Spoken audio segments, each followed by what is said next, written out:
Wolf of Starlight is Book 6 in the Shifter Rejected series. Written by Amelia Shaw. Published by Google Play and AI Narrated. Copyright owned by Harley Romance Publishing, 2023. Chapter 1. Fuck. My throat was raw, but that didn't stop the pain of losing Talia from wrenching another howl of pain from me. My mate was gone.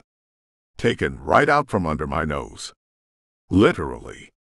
I should have seen this coming. How had I not seen this coming? I brought Darius into the Longclaw pack-out and assigned him roles and responsibilities that I wouldn't have under normal circumstances. But things were about as far from normal as you could get. Demons plagued our towns, witches had taken up camp on Longclaw land, and my pack was at war with the Northwood pack. I was in Alaska with Talia, chasing after a demon wolf pack, along with the truth about her family and their wolves' red eyes. We found them, and a hell of a lot more than we bargained for. It had been one emergency after another, and Alaska was no exception. Captured, caged, and beaten near death, Talia's clansmen did their best to keep me from her and tear us apart. They crowned her princess of the Bone Clan and planned to offer her to their demon wolf god, forcing her to marry and mate with him. Except Darius beat them to it. They didn't see him coming either. Fate was not without a sense of irony. I brought Talia into my pack to keep her at my side, keep her safe, and my pack ended up being her undoing. I lost her to another member of my pack, a traitor in our midst. It was a royal clusterfuck. Every decision I'd made as alpha, before and after my father's death, could and should be called into question. My short reign had been an unmitigated disaster.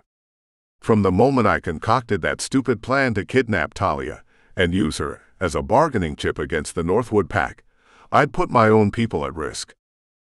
And I'd do it again. If I hadn't, I might never have found my mate. Cast out and on the run, with Darius and a legion of demons haunting her every step, Talia wouldn't have survived on her own. Not that she fared much better at my side. Still, I wouldn't change a thing, not if it cost me 1 second with her. I never expected to fall in love with her, but the moment my wolf and I laid eyes on her, I was a goner. I had to find her. Mating mark or not, she was the other half of my heart, my soul, and I would never be complete without her. But I had to escape the Deafol pack first. Glass crunched underfoot as I padded barefoot out of the bathroom, leaving a path of bloodied prints on the carpet in my wake. I destroyed it in a fit of blind rage when Darius pulled Talia into the shadows and disappeared. Bits of broken mirror, drywall, and tile littered the floor, and a geyser of water spewed from busted faucets. It didn't get me any closer to finding Talia, but at least my mind was clear and I could think. Because I needed a plan. Princess. Valerie's thin voice wavered on the other side of the bedroom door. Talia, is everything all right? I heard raised voices and sounds of a struggle. Open the door, please. The high-ranking wolf from the Bone Clan knocked on the door. Each rap of her knuckles on the wood came closer and closer together, until they blurred into one continuous sound. She's gone. I ripped open the door, yanked the wide-eyed demon wolf inside Talia's bedroom, and shut it behind her. And you're going to help me find her? What? What do you mean she's gone? The blood drained from Valerie's face as she broke free of my grip on her wrist. How is that possible? It seems your god got tired of waiting. I moved about the room, in search of anything I could use to escape the encampment and survive the frozen hellscape outside. He sent Darius to come and get her. Darius? Who the hell is that? She crossed her arms over her chest and narrowed her gaze. If really she's gone, why are you still here? This could just be a clever ruse so the two of you can run off together. It won't work. You should just accept the role of consort, the role you agreed to Galen. It would be so much easier. Gods are fickle and bore easily. He won't occupy all her time. I told you she's gone. So spare me the sales pitch, all right. I rounded on her, eyes wild and half-shifted.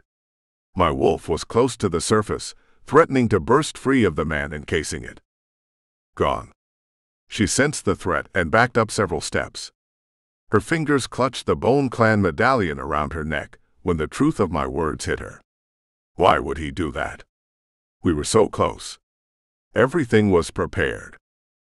I guess close doesn't cut it. I sat on the edge of the bed and pulled a pair of thick wool socks over my scabbed feet. The cuts from the broken glass were all but healed. Now, are you going to help me get her back or not? I can't help you. Her gaze flicked about the room, settling on the destruction in the bathroom. She must have assumed the damage had been done by Darius, because she had a sudden change of heart. I didn't bother to correct her. What do you need me to do? Valerie opened the hope chest at the foot of the bed and rummaged through its contents, tossing a pair of gloves, scarf, and knit hat onto the mattress. I need you to help me get out of Boot Hill and back to Dead Horse. I'll meet up with my betas, who should be there already, and start looking for her. I stripped one of the pillows of their silk cover and stuffed the extra gloves and scarf inside before pulling the knit hat over my head. As far as disguises went, it was pitiful, but I made do with what I had and hoped it helped me to blend in. Your betas? Valerie asked with a bewildered look on her face as she rolled the word around in her mouth, seeming to process what I said. You and Talia took the last trip out of Dead Horse when Lincoln brought you here. The pilots grounded their planes. Bjorn's orders. I don't know where your betas are, but it isn't in Dead Horse. Damn it. So much for Plan A. I'd hoped to get back to town, meet up with Marcus, Theo, and David to regroup and search for Talia. It looked like I was on my own, without a Plan B. What are you going to do?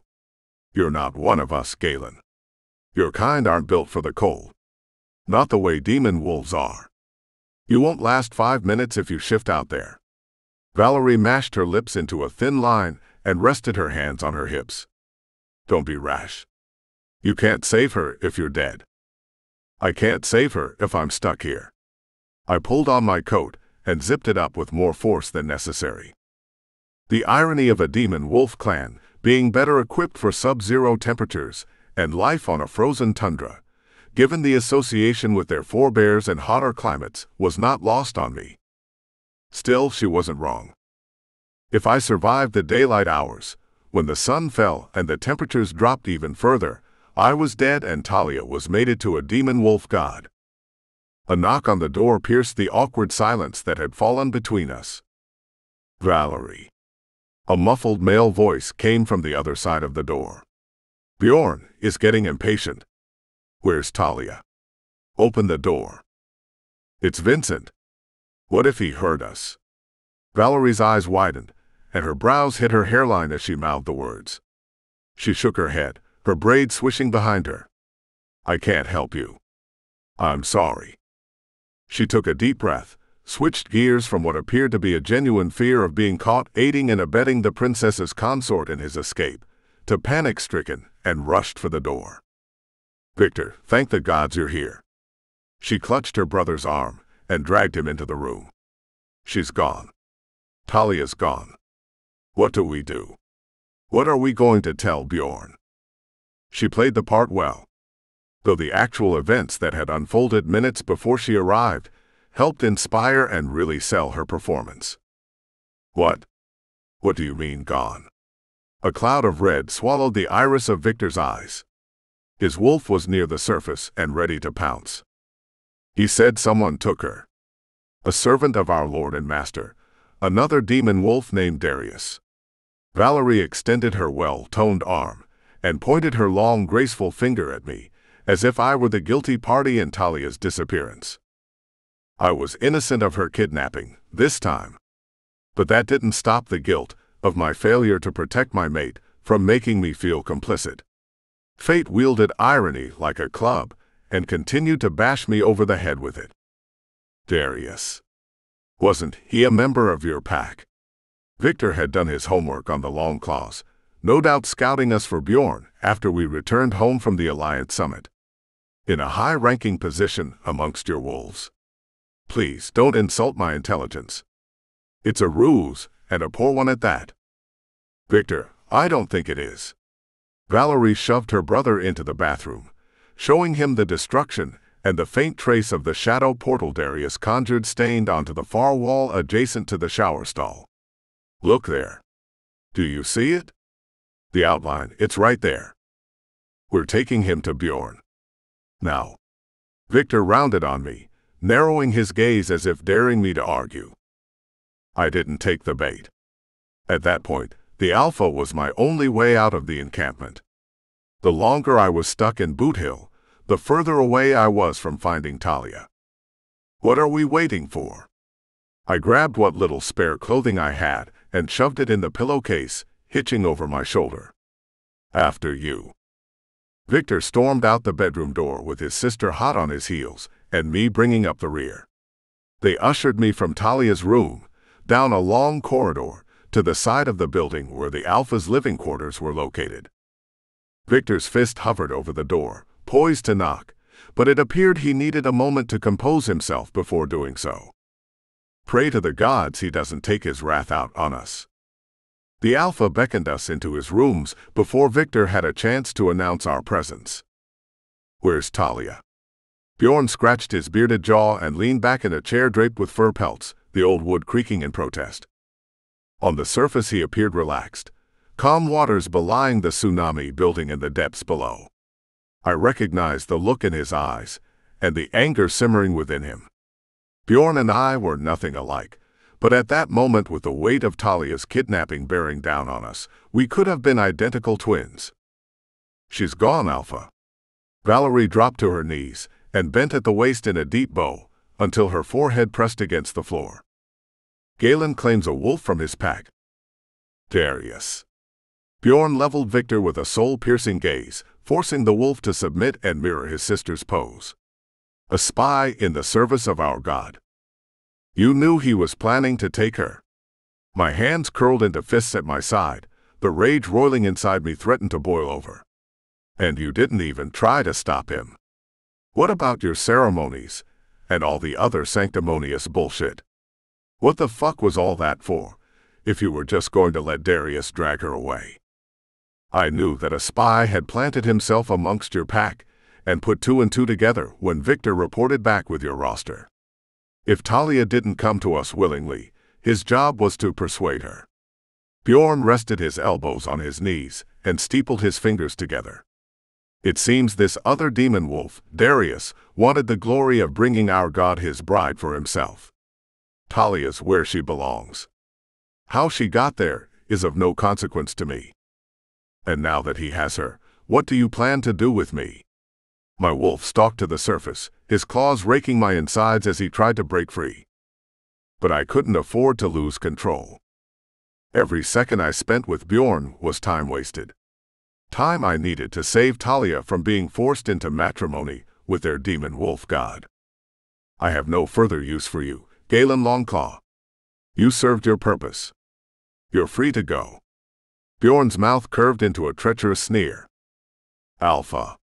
Victor inched his head up and peered at the leader of his pack in question. He won't survive the elements, and the blood of an alpha outside of a challenge won't be on our hands should the Alliance decide to question us. Release him.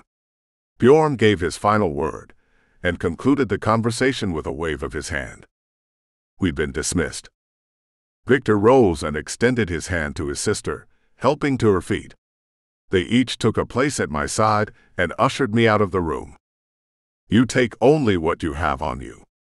Victor stepped out in front and led us down another hallway that led to the airlock door. Good luck. Valerie rested her hand on my shoulder before turning me loose. You'll need it. Her brother's expression darkened, as if her words were treasonous but otherwise kept his thoughts to himself. The Diafol Alpha said I was free to go, and I didn't need to be told twice. I bolted out of the door, my head dipped down away from the bitter wind, without as much as a goodbye or good riddance. No one tried to stop me as I made my way across the encampment. I moved at a good clip, careful not to build up a sweat and increase my risks of hypothermia, slowing once to eavesdrop on a conversation between two guards about a string of demon attacks from Boot Hill, through Dead Horse, Wiseman, and Coldfoot. Darius's appearance and the demons couldn't have been a coincidence. I picked up my pace and mapped out the site of the attacks in my head. They seemed to be leading back to Anchorage. I didn't have a plan, but I had a destination. But there was no way I would make it there in time. Not on foot and not in a truck, at least not the whole way. One step at a time. Bjorn issued one last order upon my release. No one in Boot Hill was permitted to help me. So I helped myself instead to one of their vehicles. After pulling and twisting a few wires, and with the help of a flathead screwdriver from the toolbox on the passenger side floorboard, I got the old F-150 running. The snow chains on the tires made tearing out of Boot Hill and pursuing Darius a hell of a lot easier. It wasn't hard to pick up his trail. All I had to do was follow the bodies. Talia had uncovered the reason behind the demon attacks in the lower 48, but I couldn't understand why there were so many casualties between the Deafol Packlands and Anchorage. But I lost them just outside the city limits. The body count dropped and the trail went cold. The temperatures, on the other hand, were up, which meant my wolf could aid in the search. Without a home base to resupply clothes and all, after each shift, I needed to be more strategic, and that was something neither of us were used to. I relied on my wolf, and the ability to shift whenever I needed or wanted to. Finding a place to stash the truck, and dividing what little supplies I had into a couple of caches in the woods as I searched, was my best option. I veered off-road where the snowpack was shallow enough to drive in, pulled off in the woods and used downed limbs to camouflage the truck as best I could. After salvaging everything useful from inside the cab, I split my gear into 2 caches, stripped down and called my wolf. My shift came on hard and fast. He was as eager to find Talia as I was. Nose to the ground, we scoured the area for any trace scent of our mate and the traitorous bastard who'd taken her from us. The overpowering smell of sulfur permeated the snow-covered ground, but underneath the rank demon stench was a hint of honeysuckles. Talia. The hunt was on. We blocked out everything else and zeroed in on her scent. Darius had at least an hour's head start on me, but I was closing in. And when I found him, he was a dead man. I hoped for his sake his demon wolf god was merciful, because I would not be. I ran faster, harder than I ever had in my life, pushing my wolf to his limits without the pack to draw power from. But if I wasn't careful, I'd drain myself dry, leaving me in a vulnerable position when I caught up with Darius.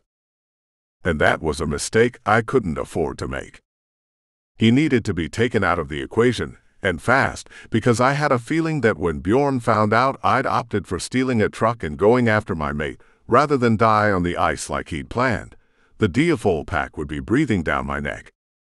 That is, if the demon horde at Darius's command didn't find me first. Chapter 2. Get your filthy hands off me.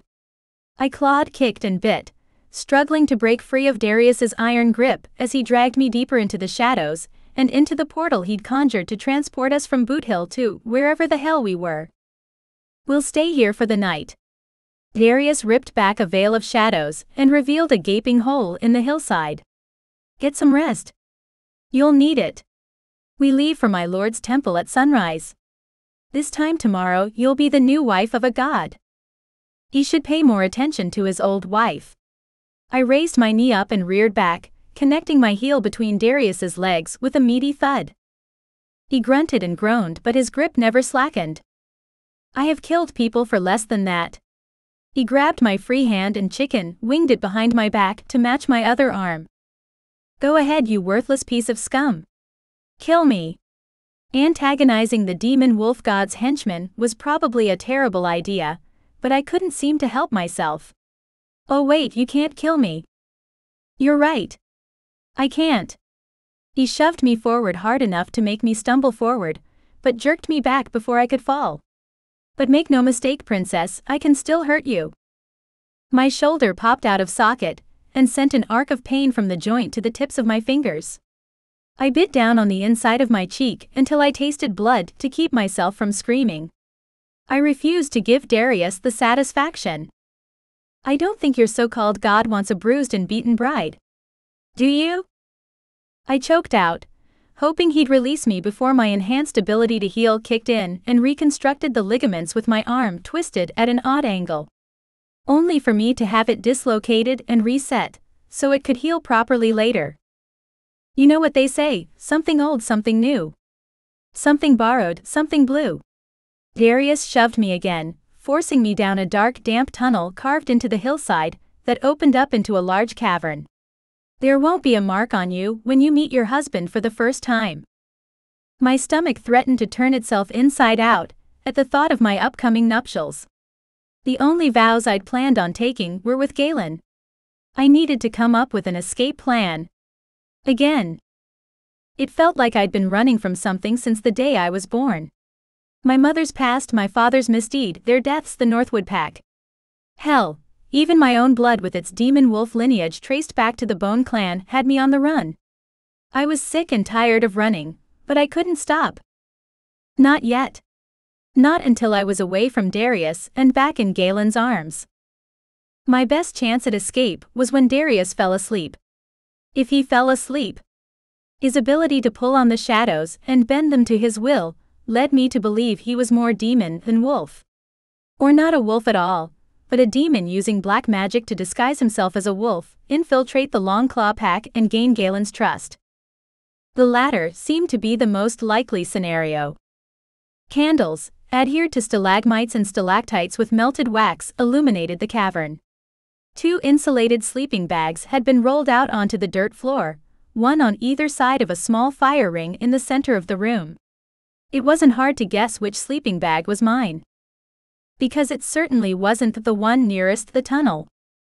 The cavern had one point of egress, and Darius made sure to position himself between me and the exit, which made escaping difficult, but not impossible. These are for your ceremony tomorrow.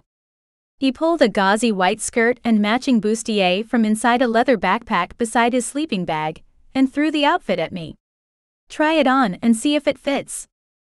The ankle-length skirt had high slits on both sides that ran to the top of the thigh, and the bustier had less fabric than some of my best bras. I think he has me confused with another princess. I'm interested in indulging his galactic science fiction fantasies. I tossed the clothes on the fire, stepping back from the plume of smoke with a satisfied smirk. I may be a princess, but I'm not that princess. You can wear nothing for all I care. Darius's lips curled up in an evil sneer, exposing the tips of his elongated canines. I'm sure he would prefer you that way. Regret ate away at my smile as the flames consumed the skimpy wedding clothes he'd provided. Even a scrap of fabric covering my body from the demon wolf god's eyes would have been better than nothing. That's what I thought. Darius fished another option from his bag and held it out to me. Before you get any more bright ideas, you should know after this one, you're out of options. I stormed over to his side of the earthen chamber and snatched the dress out of his hands. The sheer fabric with plunging neckline and hip-high slits left little to the imagination, but it was a far cry better than being forced to marry the demon wolf god in the nude. Turn around. I draped the garment over my forearm and crossed my arms over my chest. I'm not stripping in front of you. Don't worry, princess. I have no interest in sampling the goods before my lord has had his fill. He raked his gaze over my body, violating me without as much as placing a finger on my body. There will be plenty of opportunities for that when he grows tired of you. You're disgusting. I didn't think it was possible to hate my title any more than I already did, but every time he called my princess, I loathed the word a little bit more. Maybe so, but I'm not stupid. Darius mirrored my stance, arms folded over his chest, and barked out a bitter laugh. If you think I'm going to turn the other way, exposing my back and giving you an opportunity to attack me from behind, you are crazier than I thought. That's rich coming from you. I snap, seething over his implication that of the two of us I'm the crazy one. You don't see me kidnapping innocent women and throwing them at the mercy of some evil entity. You have been chosen as a mate for a god, and you would choose a mere alpha wolf? That sounds pretty insane to me. Darius levels me with a glare that would have had me quaking in my boots, had I been wearing any. His hands clench at his sides. My patience is wearing thin, princess. I have to deliver you to my lord in the morning, but I promise these will be the longest hours of your life if you don't start doing as you're told. Try on the dress. Something flashes in his eyes, a look that says he's close to making good on his threats, and while I know he won't kill me, I have no desire to find out how close he's willing to get to that line before crossing it. I needed to escape. Something I wouldn't be able to do if I push him to his breaking point. We were below the Arctic Circle, but the climate and terrain weren't any more forgiving. My chances of survival in the elements after I made my move were already low. I couldn't let my pride get in my way. I swallow past the lump in my throat and pivot on my left heel, turning my back on Darius and uncinch the robe's tie around my waist. After stepping into the dress and inching it up over my hips, I shrugged off the robe and slipped my arms through the spaghetti straps, securing them over my shoulders. It fits. I knelt down, grabbed the robe, slipped it back on over the dress and cinched the tie around my waist before turning back around. At this point, I'll take your word for it. Darius relaxed his fists once I complied with his demands, but his attitude and body language were as rigid as ever. He pointed to the sleeping bag opposite his. All the comforts of home. Sleep. You'll need your strength tomorrow. I didn't press him for details on why I'd need my strength. The remainder of the trip, the ceremony? I shuddered. The wedding night? All of the above? It didn't matter because he was right about needing my strength, but all of his reasons as to why would have been wrong. I needed every ounce of strength and energy I could muster to run. Don't worry, princess. Darius dragged his sleeping bag across the entrance into the tunnel and settled in with his legs outstretched and his back pressed against one wall. You'll be safe in here with me keeping watch until sunrise. Sweet dreams. You have to sleep sometime. I grumbled to myself, opting to sleep on top of the sleeping bag for less noise and a quick getaway. I laid on my side facing the back wall of the cavern and pretended to drift off, relaxing and slowing the pattern of my breathing to simulate falling asleep. But the only person in danger of succumbing to exhaustion was me. Darius seemed as alert as ever. His eyes were wide and bright and breathing steady. Perhaps his demon blood gave him an edge, and he didn't need sleep the way we did.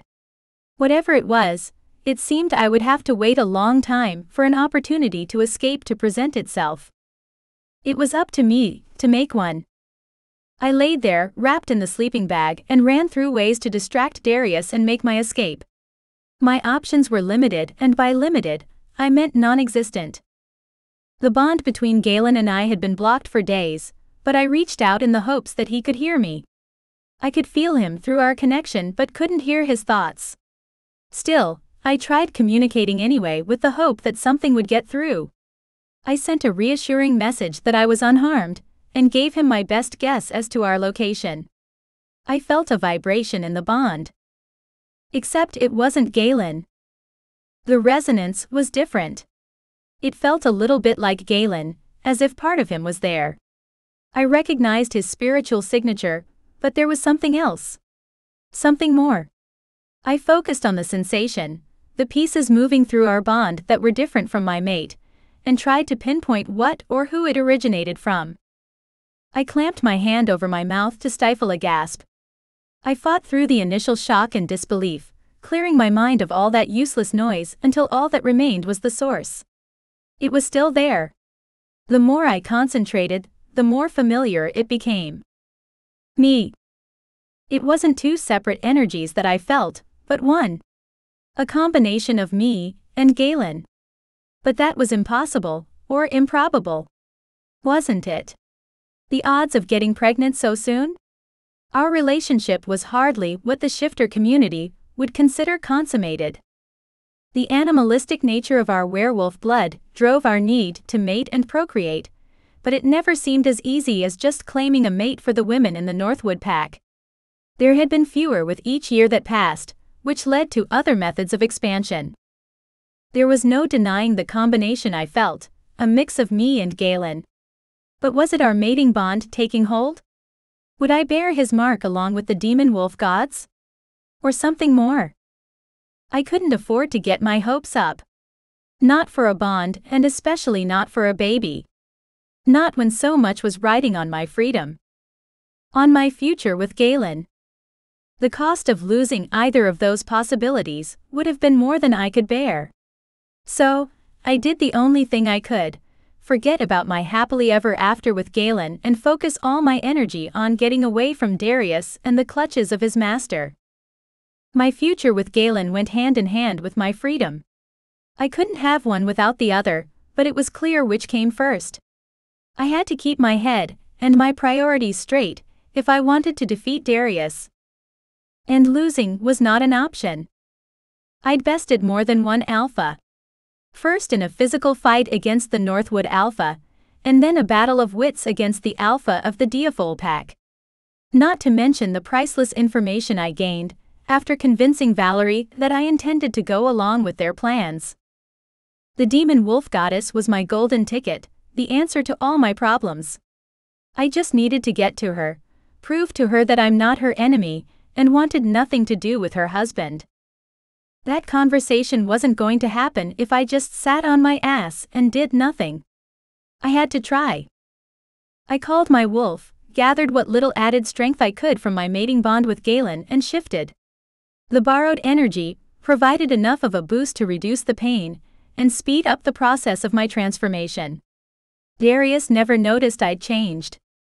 Until it was too late. "You think you can take me?"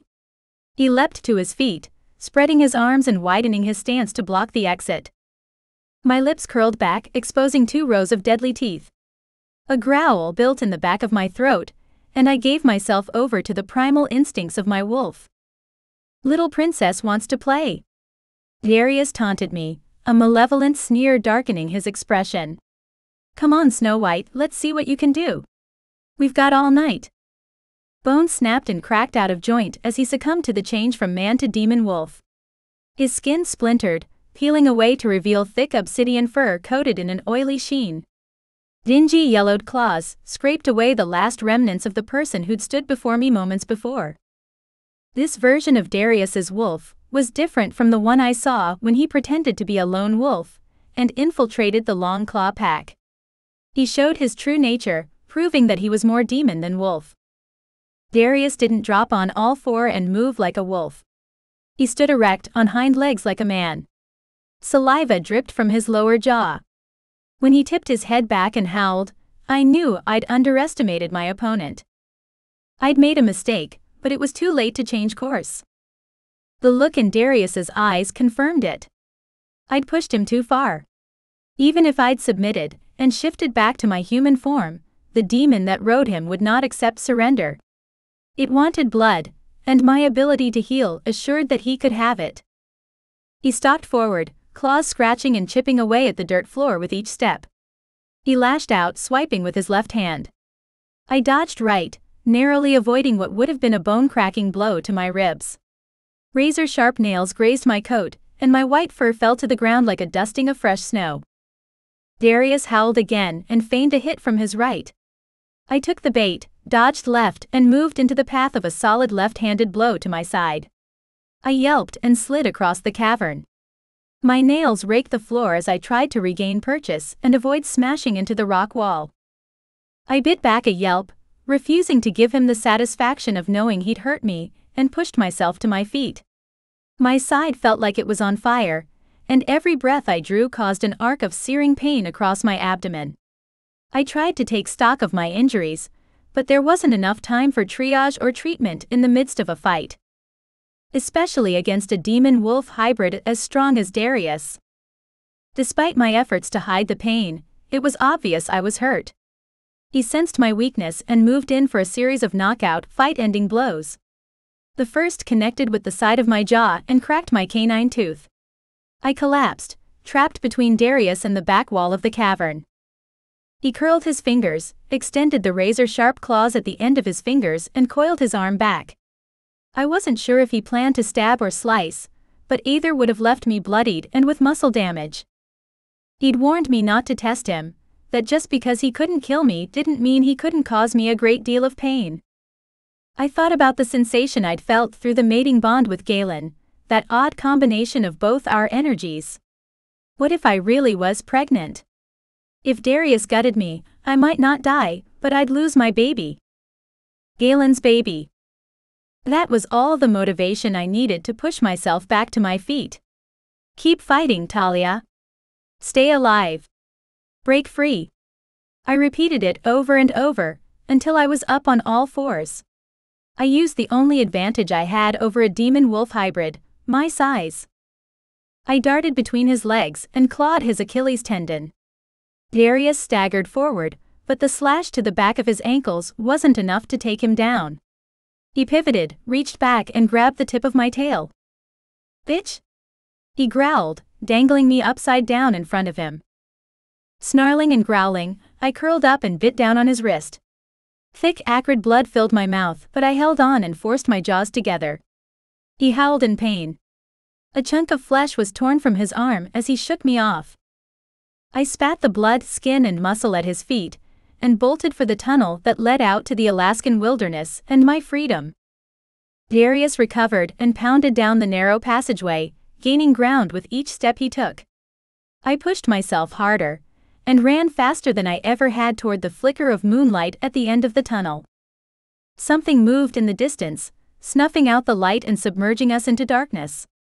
Darius's distorted laughter sent a chill down my spine, and raised the hackles on the back of my neck. I felt the thunder of his steps vibrate beneath my feet, the heat of his breath on my hide, but I never looked back. I kept running, charging toward whatever blocked my path to freedom. Chapter 3. Talia was close. I picked up her scent. It was faint, and tainted by Darius's rank odor, but I managed to track them through the woods to the entrance of a den carved out in the hillside. The closer I came, the stronger the connection was through our bond. I felt her, for the first time since Bjorn held us hostage and tampered with it, cutting off our communication. Something I hadn't even known was possible.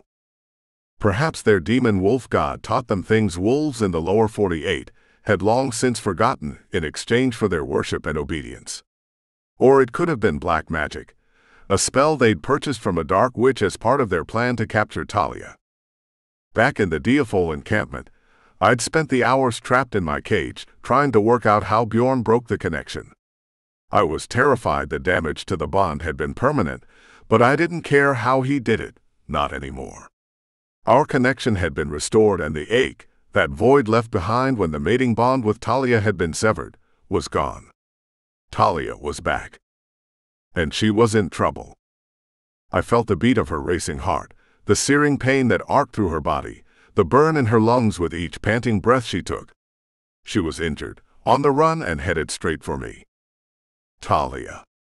I called her name and reached through the bond, letting her know I was there, and that everything was going to be okay now that we were together again. Galen, run. Talia and I were on a collision course as she barreled toward me, braking right at the last second as she exited the mouth of the cave to avoid ramming into me. "It's Darius, he's..." Her fear came through the bond and hit me like a hurricane a second before the monstrosity that was Darius's wolf burst out of the entrance of the den behind her. He exploded out of the hillside in a hail of dirt and rock. He looked unlike any wolf I'd seen, natural or supernatural. He'd shifted into a creature straight out of a Hollywood horror film. "Get behind me." I pulled on the pack bonds, borrowing as much energy as I could siphon over the vast distance that separated me from the long claw wolves. Talia was never one to take orders. She was a worthy mate, a true match for the alpha I hoped to be. She refused to stand at my back, and joined me at my side to face our enemy. "He won't stop, Galen. I thought I could take him, but he's stronger than I thought." She clawed the snow-covered earth and hunched down, ready to lunge at Darius. "I think his half-demon nature gives him an edge." Don't worry. He's not walking out of here. I mirrored her stance and prepared to attack. Wait for the dust to settle. We need to see him. On my count. 1.2. The Diaphole pack and their demon wolf god were wrong about my mate. Talia wasn't meant to be crowned with a tiara and locked away in a tower. She was a warrior, a shield maiden, destined for the battlefield. But instead of a sword or spear, she was armed with teeth and claws. 3. I gave the signal, coordinating our plan of attack through the bond. I went right and Talia went left, flanking him from both sides. Darius's eyes widened. It seemed he'd been so focused on Talia that he hadn't realized I was there until it was too late. With his attention divided, we were able to amplify the damage we inflicted. Darius shook Talia off, and I went to work, latching onto his arm, gnawing at muscle and sinew. He grabbed the scruff of my neck and ripped me off his forearm like a bandage, but Talia was back. Her teeth sank to the gums into his calf. He kicked her off with his free leg, and I jumped back into the fray. We teamed the attack, taking turns landing hits and taking blows until we wore him down. Darius collapsed in a pool of his own blood. The drops, splatters, and splotches mimicked a Pollock painting, destroying the pristine beauty of untouched snow. I limped over to the traitor's side, pressed my muzzle against his neck, and checked for a pulse. Nothing. I waited, watching his chest for any sign of breathing, and checked again. Still nothing. The demon wolf god was down one disciple. Darius was dead. Do you think he can come back? Talia asked through the bond, and nuzzled her nose into my fur. I have no idea, but we probably shouldn't hang around to find out. Especially since Bjorn and the rest of the Diaphole pack are probably hot on my trail. I gave her a brief rundown of how I'd been released, and the demon wolf pack's alpha's assumptions that I'd die from exposure, tying off any loose ends without getting his hands bloodied. The truck I borrowed isn't far from here. We need to shift to heal first. Probably more than once.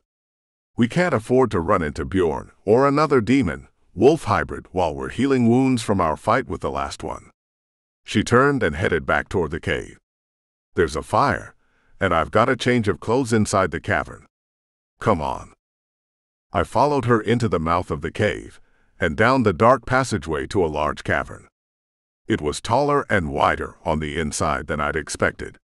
The fire clung to life, smoldering the wood and coals that were left in the rock circle. Looks like there's a few supplies here we can use. I'd completed my first shift and rooted through the items Darius left behind. Talia did the same, shifting out of her wolf form and into the beautiful woman who'd taken my breath away and claimed my heart the first time I laid eyes on her. We don't have time for that. A blush warmed Talia's cheeks when she caught me staring at her naked body. Her gaze drifted down my body, admiring the physical evidence of how attracted I was to her. There was a promise of things to come in her smile. We don't have time right now. I pulled her into my arms, pressed my lips to hers, and claimed her mouth. She deepened the kiss, her tongue slipping past my lips, exploring my mouth. Her passion set my soul on fire. My fingers trailed up her back, skimming her bare skin, before I buried them in her silky golden tresses at the base of her neck. Fuck, I wanted her. Needed her. But she was right. We didn't have time. But when we do, I made promises of my own, to worship every inch of her body and ravish her properly at the first opportunity. We shifted once more and warmed our fur by the fire, while the transformation process healed any injuries that remained. Talia changed one last time and dressed for the walk back to the truck, layering as much clothes as she could find. She packed the rest of the supplies into one of the sleeping bags and hitched it over her shoulder. Without my clothes, I was forced to make the trek back to the truck as a wolf. Even if I had my clothes, I'd have chosen to stay in my wolf form. After all, there were other wolves out there looking for Talia. We managed to avoid crossing paths with anyone from the Diaphole pack and reached the truck, which remained camouflaged under the pile of down branches. I shifted, got dressed, and cleared away the limbs piled over the truck. Where to? I opened the passenger door for Talia and helped her climb inside the lifted truck. Valerie mentioned the Brooks Range. There's no way to know for sure if she was telling the truth about where the demon wolf goddess lived, but it's the best we've got to go on. Talia adjusted the vents and cranked the heat. It's the only thing we've got to go on. Brooks Range it is. I dropped the truck into 4 low, eased on the gas and let it crawl out of the snowbank. We hit the Dalton Highway and reached Coldfoot without any sign of the Deafol pack or the demon wolf god's minions. The town was home to less than 20 people and had been razed to the ground. Darius and his demon cohorts left no survivors or any of the service buildings standing. They leveled the gas station. I glanced at the fuel meter on the truck and did some quick math on the miles left on the tank. It wasn't enough. We'll have to hike most of the way, but I don't think we've got enough gas to get to the base of the mountains. We're running on fumes. Darius hadn't been on a senseless rampage. He'd taken out strategic locations to ensure Talia wouldn't be able to hitch a ride or hop on a plane. Little did he know we weren't looking for a way out of Alaska. Still, no gas stations proved to be a problem even for the short distance we needed to travel. There's a car over there. Talia pointed to a rusted-out geo-tracker that looked like it hadn't run since the day it rolled off the assembly line 30-some years ago. Maybe we could siphon some gas out of the tank. If there's gas in it, it's probably no good. But I guess it's worth a shot. I climbed into the back of the truck's cab and rummaged through the toolboxes for anything that I could use to drain the gas out of the old SUV. There's some hose line in here. I think it's for brake fluid, but it might do the trick. There was just enough hose to create the vacuum and empty the contents of the tracker's tank into an old metal gas can I found in the bed of the truck. It was a little thick and smelled off, but bad gas was better than no gas. We didn't have far to go to reach the gates of the Arctic National Park and our entry point into the Brooks Range. From there, we'd hike in and begin our search for the demon wolf goddess. I hoped she was more reasonable than her husband, though based on what we'd seen and heard so far, it seemed highly unlikely. The engine died a slow and painful death over the last mile of the ride. It took its last gasp and sputtered out a couple 100 feet from the entrance to the gates. I almost feel bad for trashing the engine with that gas. I shifted into park and turned the key out of habit. Almost. Well, at least we can see the entrance to the trail from here. Talia reached over the back of her seat and grabbed our coats and gloves. We better get suited up and start hiking. The sun will be going down before we know it. We layered up, grabbed the sleeping bag and the rest of our gear and headed out. The surface of the snowpack had crusted over with a thin sheet of ice, making it easier for us to hike across the plains into the foothills and eventually the mountains. Though I hoped we'd find the goddess before we had to make our ascent. The Brooks Range was unforgiving to the most experienced climbers, and Talia and I did not fall into that category. We've got a lot of ground to cover and need to conserve energy, but I don't like you being out in the open like this. I was 1 step behind Talia and a half step to her left to keep an eye out in case we were attacked. I wouldn't put it past Bjorn, the demon wolf god, or his wife to try to cut us off at the pass. We double-timed it across the flatland, careful not to break into a sweat and risk hypothermia later, and made it to foothills and the cover of the tree line. The sun's already going down. We better find some shelter or make some. Talia had been keeping track of our time and distance to ensure we could cover ground and still have enough daylight left to set up camp for the night. I doubt we'll find anything, so we'll make use of what we've got.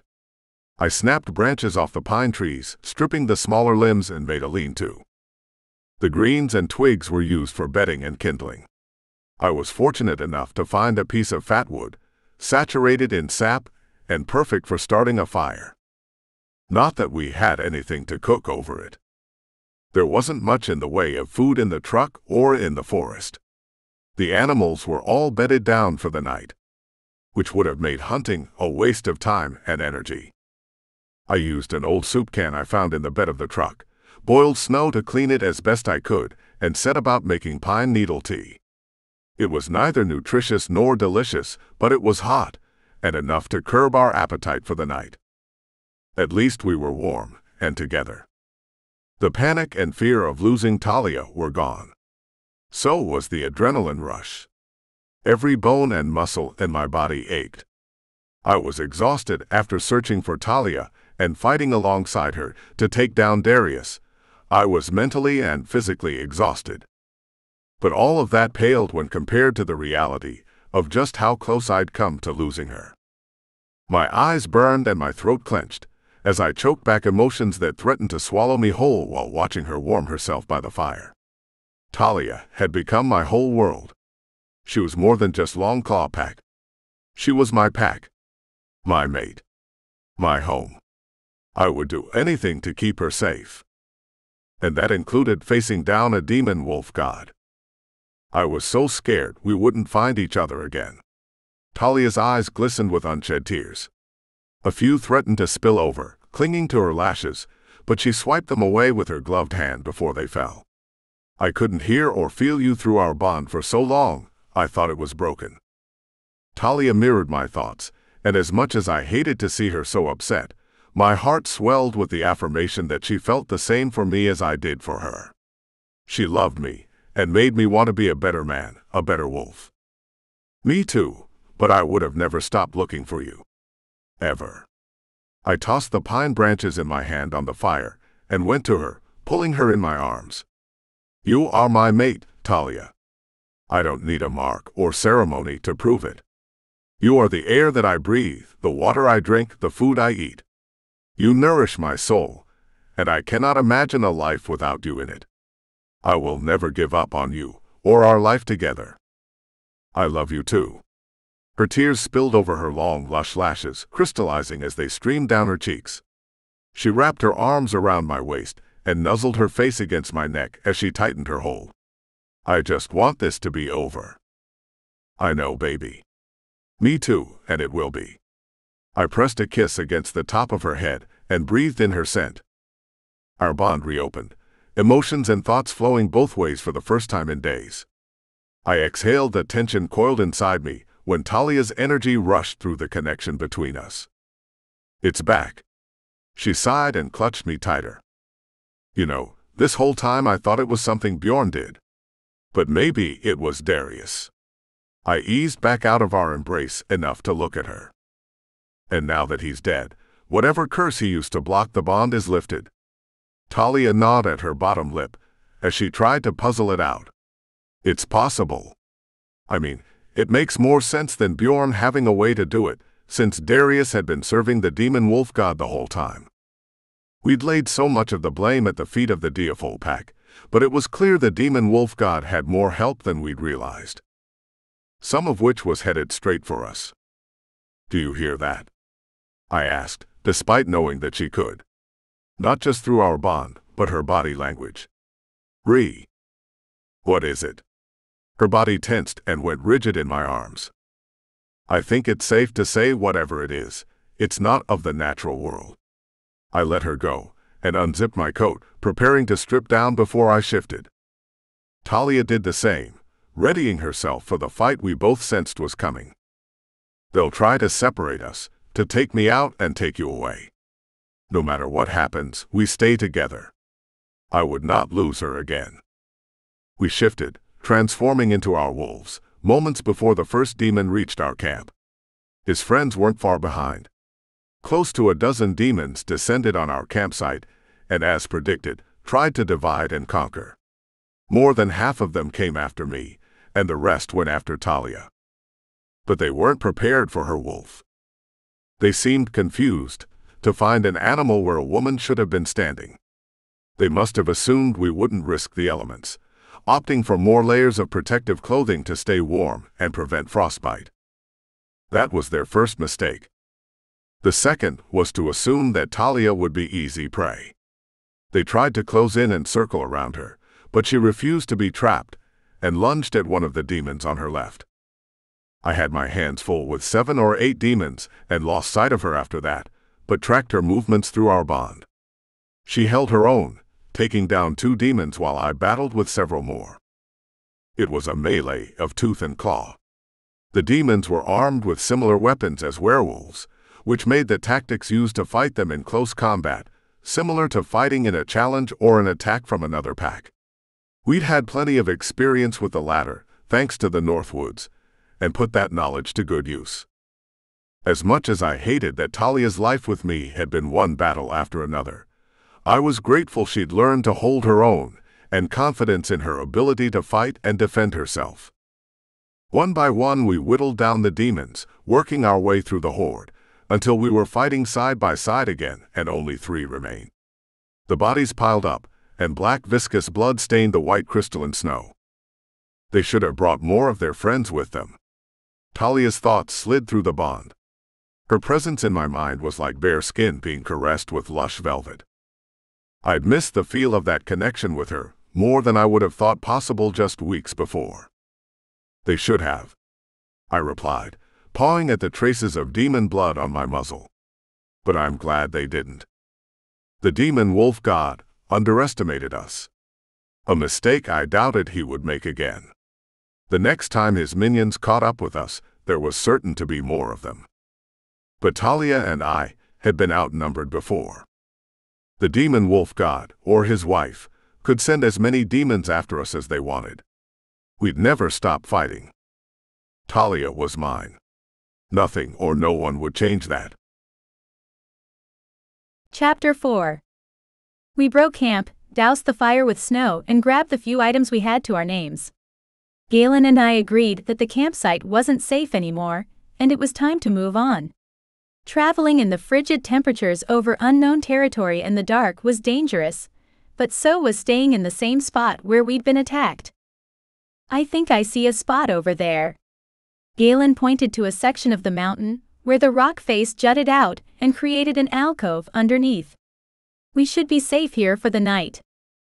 It wasn't a straight line hike up the side of the mountain to the flat spot beneath the overhang.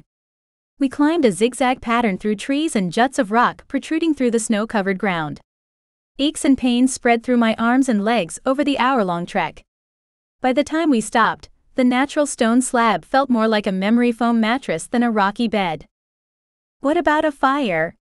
I scanned the ground for leaves or limbs, but there wasn't anything in the way of kindling around the alcove. We'll have to make do without one. It's probably for the best anyway. A fire will just be a beacon for our location, to any demons searching the mountains for you. Galen dropped the sleeping bags with our gear against the side of the rock wall and set up camp. I've heard if you can't make a fire, that body heat is the next best thing. The next best thing, huh? I unrolled one of the sleeping bags, grabbed the other and stuffed it inside, doubling the layers between us and the freezing Arctic night air. Hey, I'm just repeating what all the survival experts say. Galen teased as he balled up the nylon sacks that previously housed the sleeping bags for makeshift pillows. We should definitely try it. I mean, better safe than sorry, right? Well, if it's a matter of life and death. I dared the frigid temperatures, stripped out of my clothes and slid inside the sleeping bag. I'm willing to do whatever it takes to ensure our survival. And in that moment, making love to Galen felt as if it was imperative to my survival. After everything we'd been through, I needed to be with him in every way possible, for a woman and wolf, to physically and emotionally bond with her mate. I wanted to feel his body pressed against mine, his skin against my skin. I pressed my lips to his throat, trailing kisses along his neck. And again, and again, and again. It looks like it's already starting to heal. He was ready to stake another claim on my body. His erection returned, hardening beneath me. I'll have to fix that. He rolled me over onto my back, wedging him way between my thighs, and eased the full length of himself inside me. Galen. I whispered his name, and tipped my head back, exposing the line of my neck and the sensitive skin in a show of vulnerability and trust. Mine? He growled, running his tongue along my throat before sinking his teeth in my shoulder again. We spent the night in the sleeping bag, but there hadn't been enough actual sleeping involved for the day ahead. Still, I had no regrets about the way we'd passed the twilight hours. Sleep deprivation was a small price to pay for the hours of pleasure I'd experienced with Galen. But making love to Galen wasn't the only thing that kept me awake. I dozed off in Galen's arms not long after he did, lulled into a light sleep by the rise and fall of his chest and rhythm of his breathing, only to be awoken by a series of weird dreams. Each time I closed my eyes and drifted off, the visions returned. Morning. He brushed a kiss against my temple and reached for our clothes, dragging them closer before crawling out of the sleeping bag. You didn't sleep at all. A little. I fisted my hand over my mouth and stifled a yawn. But not enough. Galen zipped up his coat and tugged his knit hat over his head. I'm going to climb down a little ways and see what I can rustle up for breakfast and a fire. I'll come with you. Let me get dressed. I pulled the clothes inside the sleeping bag, shivering when the cold fabric brushed against my skin. It's okay, stay here and rest. I won't be gone long. He knelt down and pressed a kiss to the top of my head. I promise. I wasn't thrilled with the idea of separating. Under normal circumstances, I wouldn't have thought twice about being left alone, but things had been far from normal for me and Galen. We had demons on our tail, and they were closing in. Still, we'd run out of what little food we scrounged out of the stolen pickup truck and needed to eat. A fire wouldn't hurt either. We were probably hundreds of miles from the nearest coffee shop, but a cup of steaming hot water would go a long way to taking out the chill that settled into my bones once Galen got out of the sleeping bag and took his body heat with him. Hurry back. I turned my head, angling for a kiss, and all but sighed when he pressed his lips to mine. I put on my clothes like it was an Olympic event, and I was trying to beat the world record. The cold air stung my exposed skin, and I hurried to cover as much of it up as I could. My fingers bordered on numb by the time I zipped up my coat and slipped on my gloves. I was done with winter. And the cold. And snow. When we found the demon wolf goddess and put a stop to her legion and her husband, Galen and I were going on a vacation. Somewhere warm, preferably near the equator with an ocean view and drinks with chunks of pineapples stabbed with those little umbrellas. I wanted to feel the sun on my skin, sand between my toes, and smell the salt in the air on a warm ocean breeze. Galen kept his promise, and returned a short while later with enough kindling and branches for a small fire and a couple grouse. They taste like chicken. Or at least, that's what I've heard. I haven't eaten one myself. Galen shrugged and plucked the feathers from the small birds, preparing to skewer them over the fire while I loosely packed snow in the old soup can for boiled water. We hunted. It was part of our nature as werewolves, but with so many of us in close proximity, Galen and I were raised in packs that caught and released their prey to preserve local wildlife populations, but in the mountains we hunted for food. I picked at the flame-broiled wild poultry and tried to recall the details from my dreams. Unable to shake the feeling that they held a deeper meaning, I concentrated on the images conjured by my subconscious. What's wrong? Apart from the obvious, I mean? You've hardly touched your food. Galen took notice of my distraction and unfinished meal. You need to eat, Talia. We haven't taken in nearly enough calories. Especially after all the calories we burned last night. I flashed him a heated smile, the warmth spreading over my face and places lower on my body, as thoughts of our intense lovemaking replaced those of my dreams. All the more reason to finish your breakfast. His wink and mischievous smile rekindled my desire, increasing my appetite for things other than cooked grouse, but he was quick to douse the flames that flickered inside me. Nope. Not until you eat your breakfast and tell me what else is on your mind. I don't know. It's probably nothing. I pulled a hunk of breast meat from the bone and took a bite, finishing my thought around a mouthful of food. I had these weird dreams last night and I can't help but think they mean something. It's crazy, right? I'm overthinking it. Or maybe I'm crazy. You're not crazy. You knew there was more to the demon mark. Just like you knew there was more behind the red eyes of your wolf. I think you need to trust your intuition more. Galen sat down, legs crisscrossed beside me, and rested his hand on my thigh with a comforting and supportive touch. Tell me about your dreams. I saw her, the demon wolf goddess. She's angry. Furious might be a better word actually, and she's definitely not my biggest fan. I picked off another piece of meat and forced myself to take a bite, choking down the food before I revealed the worst of my dreams. She wants to stop her husband from marrying me, and she's happy to kill me in order for that to happen. You saw all of that in your dreams? Galen's eyes widened, not in disbelief but in fear. I could tell by the worry lines around his eyes and deepening creases in his brow. I told you. I sighed and rested my head in my hands, covering my face to hide my embarrassment. It sounds even crazier now that I've said it out loud. Talia. Galen tugged at my hands, moving them from my face, and tipped my chin until I met his gaze. It doesn't sound crazy. But it does sound like we need to rethink our plan. If she's even half as dangerous as you say, we can't just go marching in demanding her help. I don't know about your plan, but mine involved a lot of begging. I joked, adding a meager laugh that didn't quite reach the levity I'd been aiming for. Maybe groveling. On your hands and knees, he leaned in and rested his forehead against mine. That might work.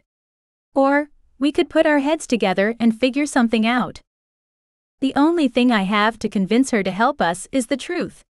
I don't want to have anything to do with the demon wolf god. I have a life of my own, and a mate. There isn't a single part of my future that involves her husband. I closed the small distance between us and claimed his mouth with a kiss. Well, you certainly have me convinced.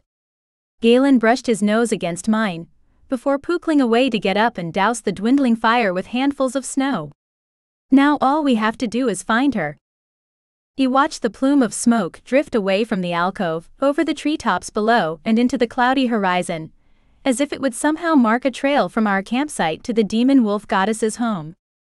I think I already know where she is.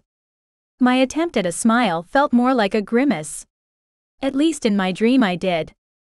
You saw where she lives? That's more than we had to go on a few hours ago. Galen rounded on me, clasped his hands and rubbed them together. He seemed eager, if not excited by my announcement. I wished I felt the same way. Apprehension set in like a stone in my stomach. Yeah, but why would she do that? Why lead me to her, instead of leading her demons to me? I raised my hands in frustration and let Lem drop back down into my lap. It doesn't make sense unless she's creating the opportunity she needs. Galen softened the blow, and refrained from saying what I already knew. The goddess wanted me to go to her. She must have grown tired of the cat and mouse game and wanted to put an end to her problem, namely me, once and for all. And you still want to go through with this? Galen knelt down, wrapped his arms around Em, and clutched me to his chest. We got away from Bjorn and the Diafol pack. We eliminated Darius. You don't have to do this. We can run. We'll disappear, drop off the grid and go somewhere they can't find us. You're a born alpha, Galen. You've never run from a challenge in your life, and you're not turning your back on the Longclaw pack or your responsibilities to them. Not because of me. I won't let you. I fought back the sobs brought on by refusing his offer that threatened to break free. Running sounds like a good idea now, and you'll do it because you're my mate, but over time you'll grow to resent me. Look at the mess I've dragged you into. The price of loving me is too high. I'll pay it. I'd pay any ransom, no matter how much, if it meant I still had a future with you. He leaned back, cupped my face in his hands, and wiped away my tears with a brush of his thumb. I am proud to be the alpha of the Longclaw pack, but if I had to choose, I'd choose you. Every time I'd choose you, Talia. But what if the price is more than the possibility of a future? What if all of this, escaping the demon wolf clan, defying their god and asking a murderous goddess for help, what if the cost of all of that is you, us? I clenched my trembling hands together and wrung them in my lap. It won't. Galen's tone brooked no argument, but that didn't stop me from raising one. You don't know that. There's no guarantee. Fate didn't bring us together, only to tear us apart now. Galen separated my hands, placed them flat on my lap, and traced a semi-circle on the ring finger of my left hand with his fingertip. You're my mate, that is a lifetime commitment, and I intend to spend a lifetime with you. Okay, was all I managed to say. There was no changing his mind.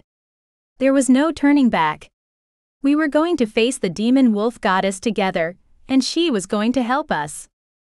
Whether she liked it or not. Chapter 5. Talia had visions. She'd called them dreams, but we'd both spent enough time around witches in the weeks prior to know the difference. Were they a byproduct of her demon marks and a deepening connection to the demon wolf god who'd wanted to claim her? A latent skill she'd inherited from a mother she never knew, made active by the stress we were under, or was the demon wolf goddess somehow invading Talia's mind? I wasn't a betting man, but if I had to wager, my money was on the latter. The demon wolf goddess was screwing with us, baiting us into a trap, and we had no choice but to walk right into it. Talia felt certain the demon wolf goddess wanted to kill her, and based on what we'd learned, I was inclined to believe her. Hell hath no fury like a woman scorned. The demon wolf goddess had certainly been scorned, and she'd chosen to unleash her fury on Talia rather than the one who'd betrayed her. I supposed we made for an easier target than her husband. The goddess had revealed her location to Talia. Truth be told, I wasn't sure we would have found her in the wilds of Alaska on our own. The backcountry was vast and unforgiving, with plenty of places for the demon wolf goddess to hide her lair. Ready. Talia started packing, stuffing most of our gear into the sleeping bag's carrying case, and slid the plastic lock down the drawstring. I wanted to ask if she was ready, but I already knew the answer. To climb down from the relative safety of our camp and face down a powerful and pissed-off goddess. I paused for a little comedic effect and gave her a wink. Absolutely. I'm just waiting on you. Then make yourself useful and help me pack up. The sooner we're done, the sooner we're on the road. She was calm and confident for someone who could lose her life before lunch.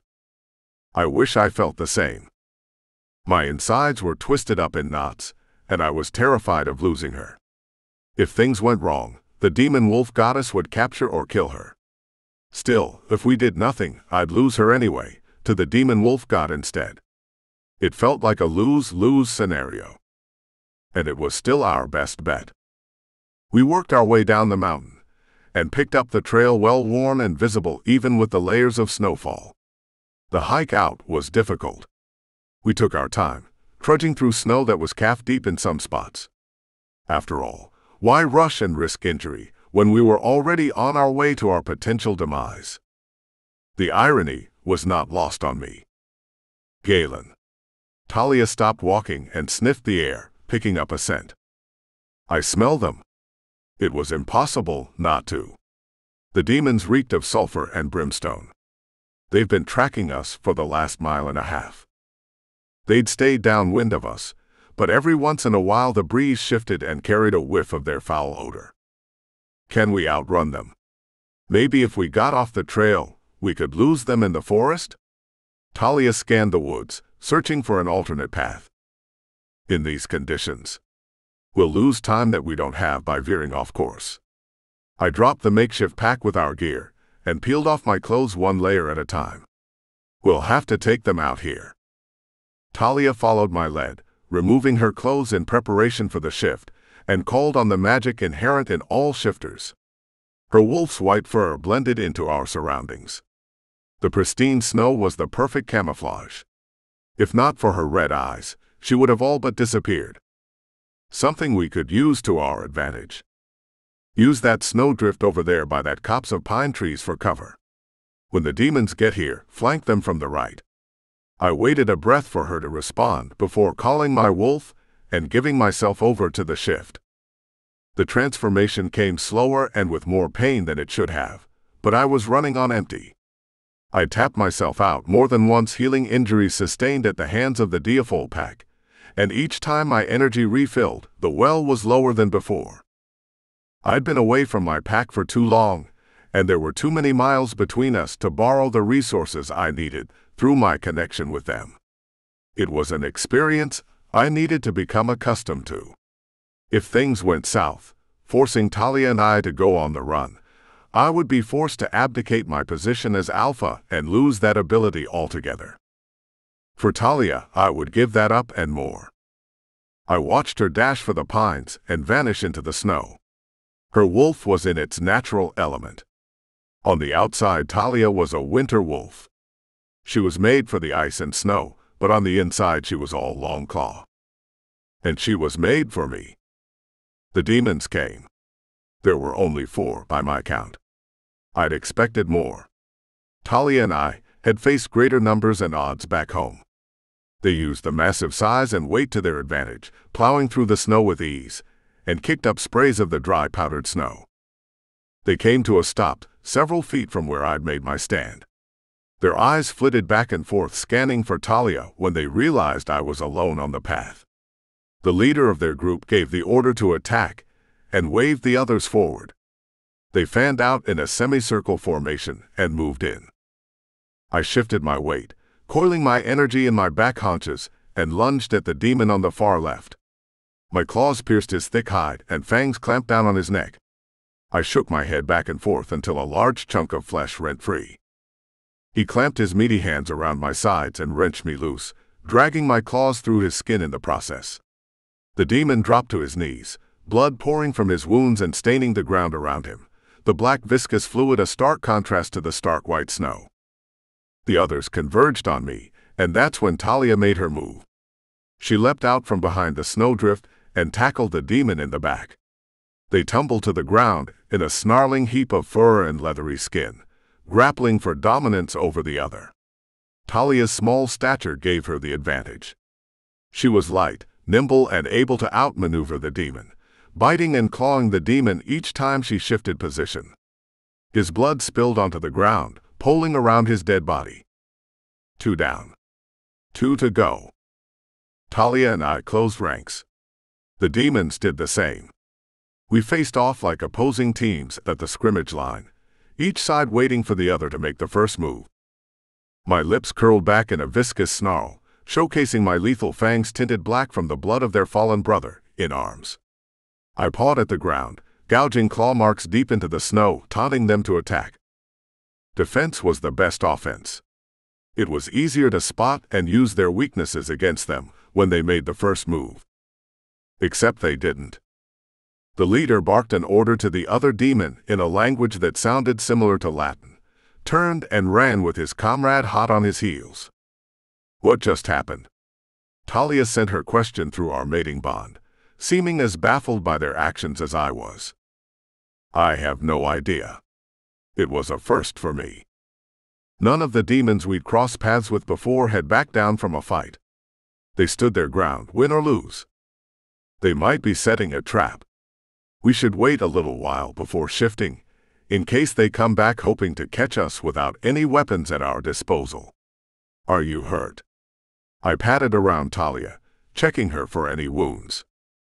To my relief, the only blood that matted in her fur was black, not red. I'm okay. What about you? Are you hurt? Talia circled around me, performing her own examination. Bruised ribs. They'll be fine once I shift back. I paced around the battleground, riding the adrenaline high while we waited for another attack. But none came. What the hell? Why would they run? I tried to make sense of the demon's retreat, and each time came to one conclusion. Unless someone called them off. The goddess. Talia picked up on my line of thinking through the bond. Do you think she sent them? But why call them off? No, I don't think it was the goddess this time. I think your stalker sent a few of his minions to do what Darius failed to do, but he must have called them back before they could join their brethren. My logic was sound, but I wasn't entirely convinced. Neither was Talia. I guess that makes sense, but I know. There was still a chance for his demons to capture you. If one of them managed to land a couple good blows, break a leg or my jaw, the other could grab you and take off. Talia shuddered as I described an alternate scenario to the one that had played out. We let as much time as we could spare pass before shifting back and picking up the trail on our search for the demon wolf goddess. It didn't take long to find her. Less than 5 miles into the second leg of our journey, a wall of demon wolf acolytes formed in front of us, blocking off the path. Talia Linetti, princess of the Bone Clan, your presence is required in the temple of the demon wolf goddess Leto. A woman that I assumed to be the leader of the goddess's devotees stepped forward and pointed at a crevice in the mountainside with the tip of her sword. The goddess expected you hours ago, and I assure you, she is not a patient being. We had a pack of demons on our tail, and save your excuses for Leto, they make no difference to me, and I don't care to hear them. She barked orders at the other devotees, and pivoted on the heel of her leather sandal-clad foot. The acolytes changed their line formation and closed in around us, like jailers escorting a dangerous and unpredictable criminal to their cell.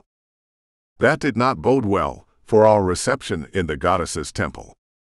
The leader's long ebony braids swished over her shoulder when she walked away. The metal beadwork within them clanked against her armored bodice. Based on her movements and the command she had over the other women, it appeared they were more than devotees or acolytes serving in the goddess's temple. They were her guards. We prefer the term shield maidens, and I am Alita, their captain. She glanced back over her shoulder, full lips peeled back in a menacing smile that revealed sharp, oversized canines. How did you do that? I asked, taken aback by her ability to see into my mind and read my thoughts. Her intrusion caused a hitch in my step. One of the shield maidens, who'd taken up position behind me, used the pommel of her sword to shove me forward. Do you think she can tap into our bond and eavesdrop on our conversations? Talia used our connection and sent her question through the bond. I waited a moment to see if Alita answered Talia's question the same way she had mine. She hasn't said anything, so it doesn't seem like she can access our mating bond. I wouldn't put it past the captain to pretend she couldn't hear what we said in the hopes of gleaning useful information for her goddess. It's what I would have done. Or she doesn't want us to know that she can. We need to watch what we say and think from now on. If she can read minds, then the goddess probably can too. Talia slipped her hand in mine and entwined our fingers together. It stands to reason, since she was able to send you those visions in your dreams. I glanced over at Talia, assessing the firm set of her jaw and hardened expression. She gave my hand a reassuring squeeze and closed the connection from her side of the mating bond. You should take lessons from your friend Alpha, Alita advised, addressing me without as much as a backward glance. She's putting up walls, locking everything down. But you think so loudly, it's as if the words are coming out of your mouth. Talia tilted her head in my direction and gave a curt nod, confirming what the captain had said. She'd figured out a way to block Alita's abilities, or at least barricade her most private thoughts. I imagined a safe in my mind, one with no visible locking mechanism or combination that only I could access. The thoughts and memories I held most dear or were of the greatest importance became files that I stored inside for safekeeping. Fast learner. Alita grunted what sounded akin to approval, and marched on toward the widening crack in the rock face. I couldn't help but wonder why she bothered to say anything to me at all about blocking her out, but erased the questions from my mind before I projected my thoughts. The temple is on the other side of the mountain. We go through here. Alita reached the crevice and pressed her palm against the side of the cracked stone. I don't see any rope or harnesses. Where's your climbing gear? Talia glanced around, searching for any equipment that would help us on our ascent. You don't expect us to free climb, do you? There was a hint of apprehension in her voice, but she was quick to tamp it down before the shield maidens could take it as a sign of weakness and use it against her. I did not say over. I said through. Use your ears, princess. The goddess does not appreciate being made to repeat herself. Aulida closed her eyes and muttered something in another language. The mountainside rumbled and shook as the crack in the rock face splintered open, expanding until it revealed a tunnel wide enough for a well-equipped demon army to pass through with ease. That must have been where the demons that attacked us had come from, and it stood to reason that there were more cracks between our worlds spread out all over the country. It was the central hub of the portal system the demons used to launch their attacks on the witches, my pack, and others within the Alliance. After you. Aulida jerked her head toward the opening of the tunnel and fell in step behind us with the point of her sword aimed at my back. Two of the acolytes waited for the portal to close once the entire party had passed through and took up positions on either side of the crevice from inside the mountain. A warm glow, the size of a lightning bug, expanded into a full flame as torches on the wall ignited and illuminated the tunnel. Talia grabbed my hand, her palm clammy as she clutched it to hers. I was on edge too. We'd gone all in, risked it all, Talia's freedom, my pack, our future, to find the demon wolf goddess and plead for her help. If the goddess Leto refused, it had all been for nothing, and Talia and I were as good as dead. The tunnel led us to an underground city with sand, packed roads, aquifers, and stone bridges that arched over an inky black river that resembled demon blood. I almost asked Aulida if it was, but thought better of it. Unless the goddess planned on forcing me to go for a swim, I didn't want to know the answer. There were small homes with terracotta-tiled roofs and smooth clay walls. A bustling marketplace occupied the village square, and high on a hill overlooking it all sat a massive temple carved out of glistening white marble, complete with Greek columns and statues that resembled the old gods of a long-abandoned religion. This looks like something straight out of a history book. Talia's eyes widened as she took in the expansive city the goddess had created deep within the earth. We were overdressed in our Arctic gear for the warmer climate and shed a couple of layers of clothing to adjust our bodies to the mild temperature. Keep moving. Aulida pushed ahead, assuming her position at the head of the group, and led us down the sandy streets and up the temple steps to Leto's temple.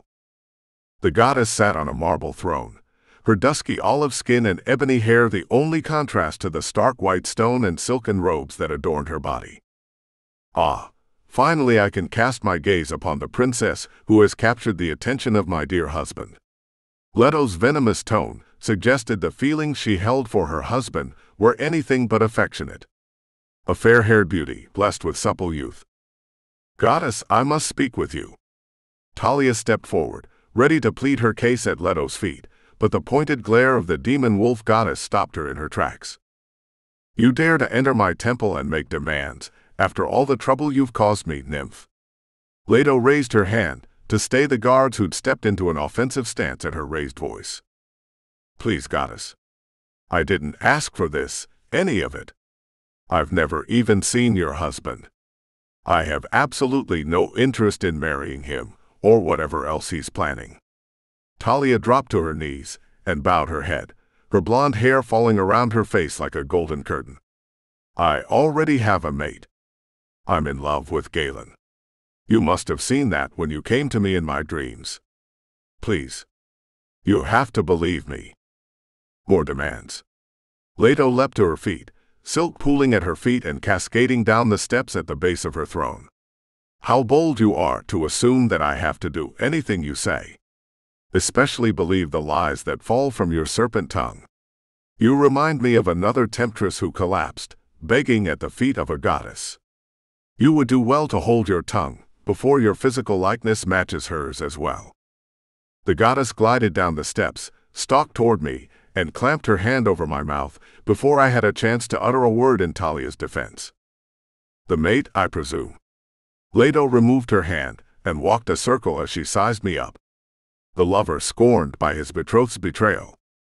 You and I have much in common, Galen Longclaw. Talia hasn't betrayed me. She isn't like your husband. I spoke the truth, but should have chosen my words more carefully and not drawn the goddess's ire. You defend her while she bears the mark of Lupercus. Leto rounded on Talia, grabbed her by the wrist, dragged her to my feet, and held her arm up for me to see the brand on Talia's skin. "You're weak, Alpha. You disgust me. Remove them from my sight.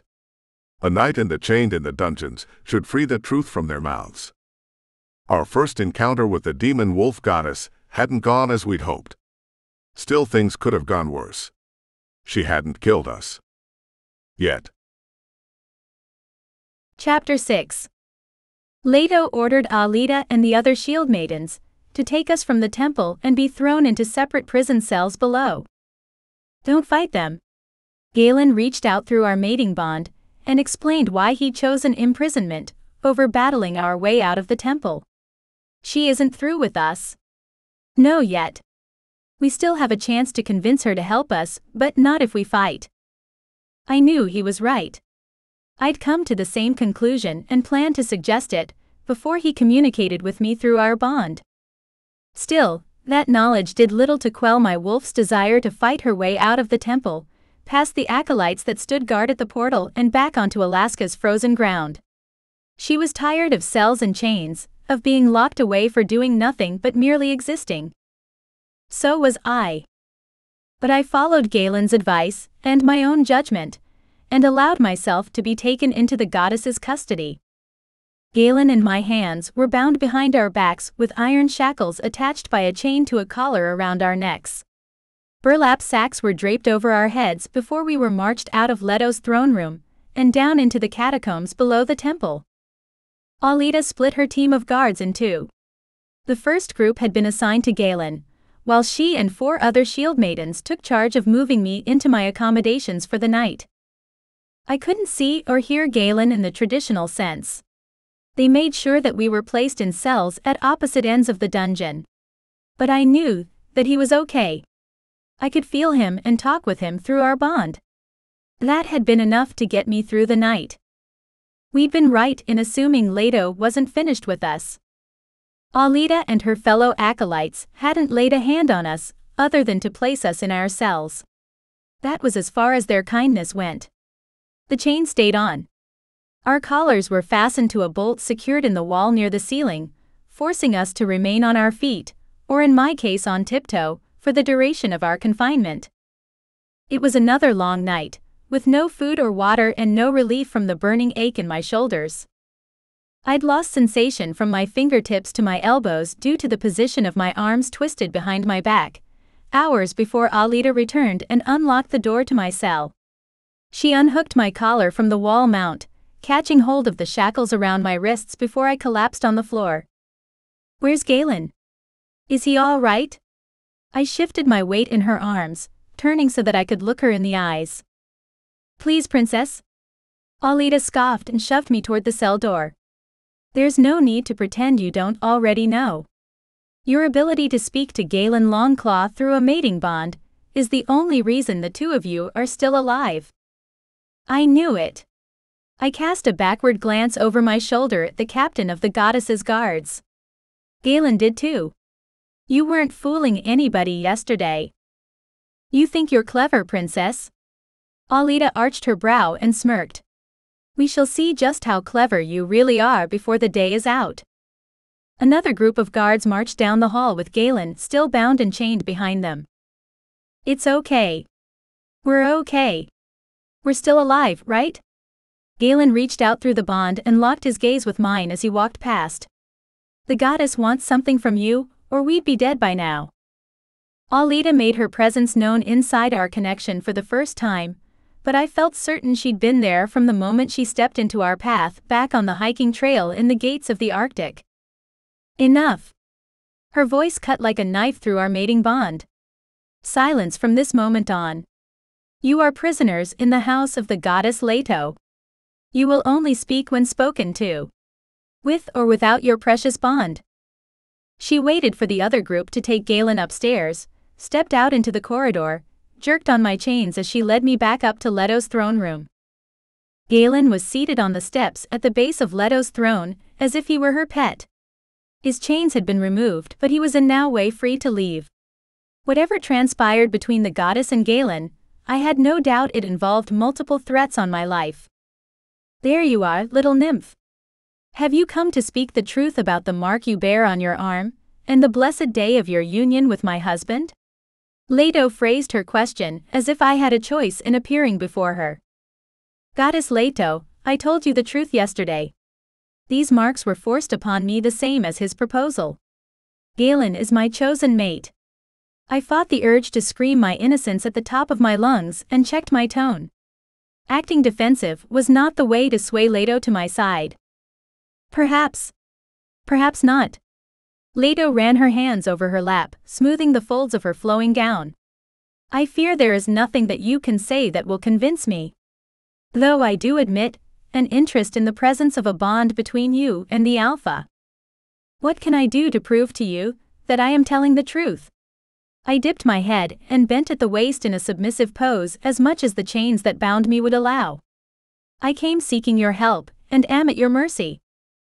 That may be the first honest thing you have said since entering my temple. She clapped her hands twice and ordered Alita to remove my chains. You are at my mercy. Leto leaned back on her throne and crossed one leg over the other. She tapped her fingernails against the carved arms of the marble seat and pretended to contemplate my fate. We all knew it was a show. She'd made her decision about what she'd planned to do with me long before Galen and I arrived. I find myself in a generous mood today, Princess. You wish to prove your innocence. I'm willing to allow it.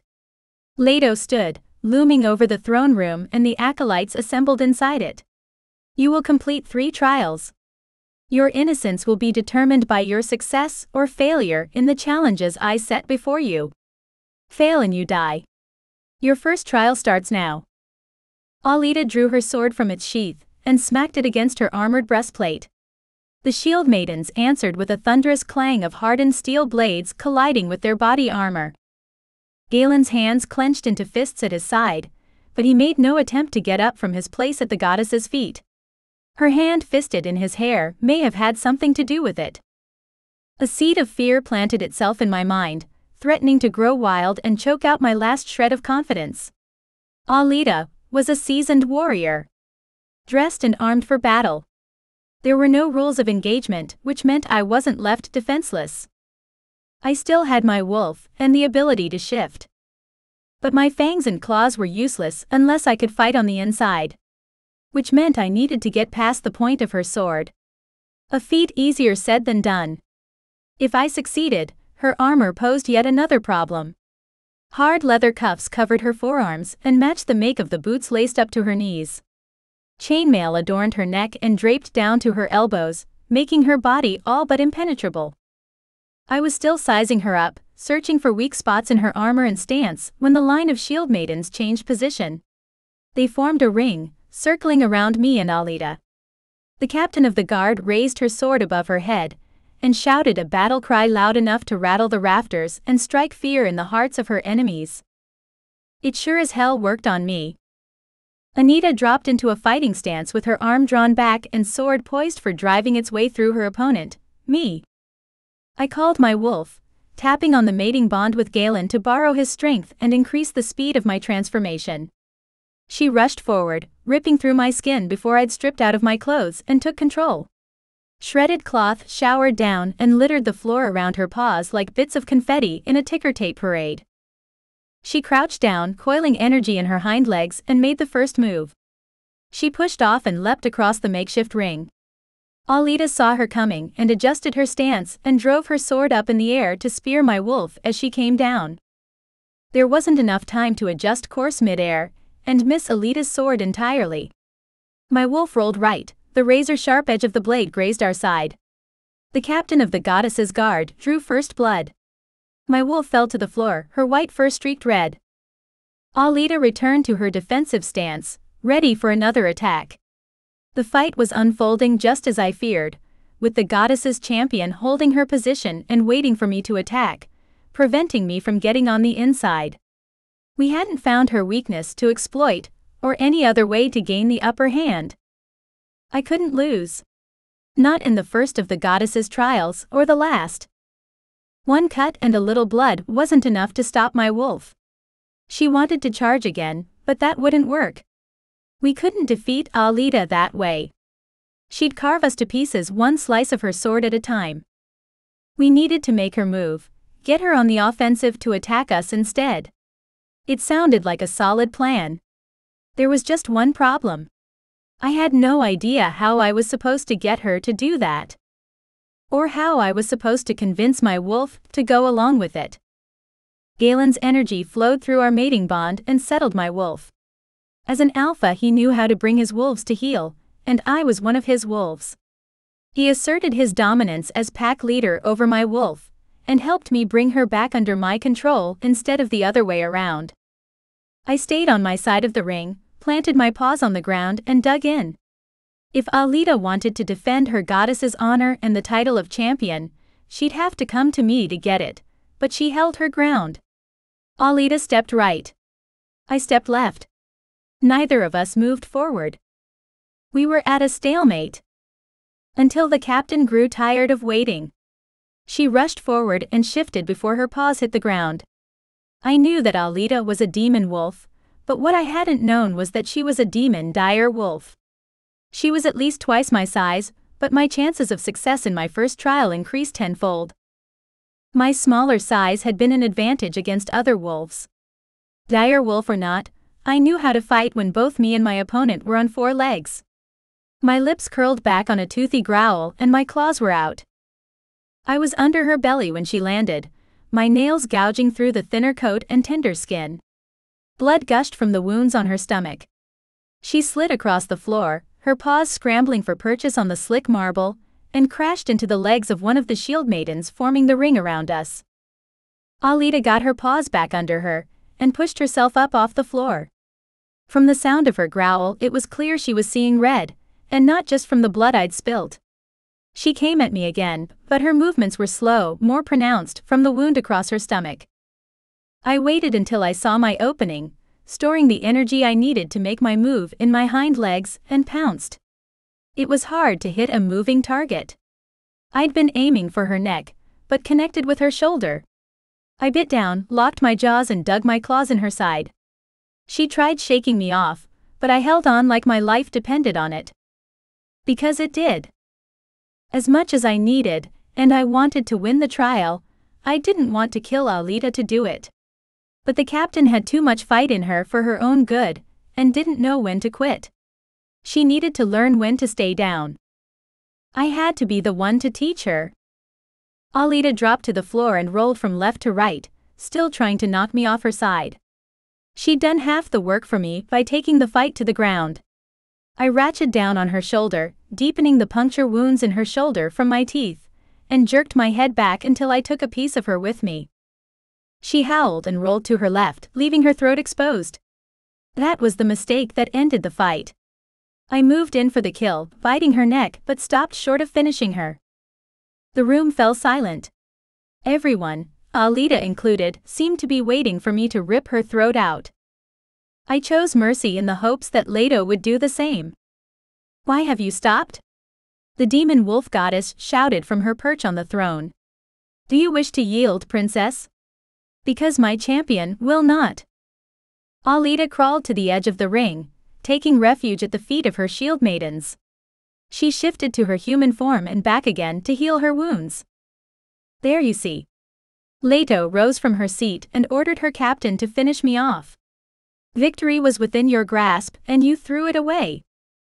But the demon wolf goddess had overestimated the captain of her guard. Alita, her fur coated with tacky blood, padded across the floor, lowered her head and dropped into a submissive pose. The captain of the guard, Leto's champion, admitted defeat and yielded the fight. I shifted and stood before the demon wolf goddess in my human form, naked, exposed and completely vulnerable. If she had decided to go back on her word and kill me, I would be helpless against her. It would seem you bested my champion. Leto stepped off her dais and crossed the throne room, stepping through the opening the shield maidens parted to provide for her.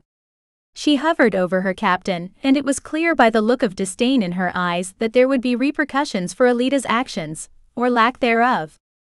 It would seem so, goddess. I bowed before her, low enough to expose my neck, and waited for a blow that never came before standing at my full height. Leto spun on her heel, the trail of her white satin gown sweeping over the floor behind her as she walked back to her throne. She stopped when she reached Galen, stooping to cup his face in her hands.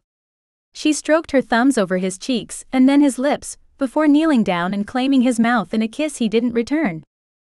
Not that Galen's refusal seemed to bother her. "My husband has claimed your mate. He will marry her and take her to his bed. His new bride and lover. Perhaps it's time that you and I did the same, Alpha." She ran her tongue over his mouth, tracing the curve of his lips. "After all, it has been some time since I've felt the strength of a man's hands on this body. Don't worry, princess, I have a voracious appetite, but I promise to be gentle with him. There will be enough of your mate's libido left for when my husband grows tired of you. Though Galen may have changed his mind about your future together by then." Galen reached for me through our bond and pleaded with me not to take her bait. Leto wanted to goad me into a jealous rage.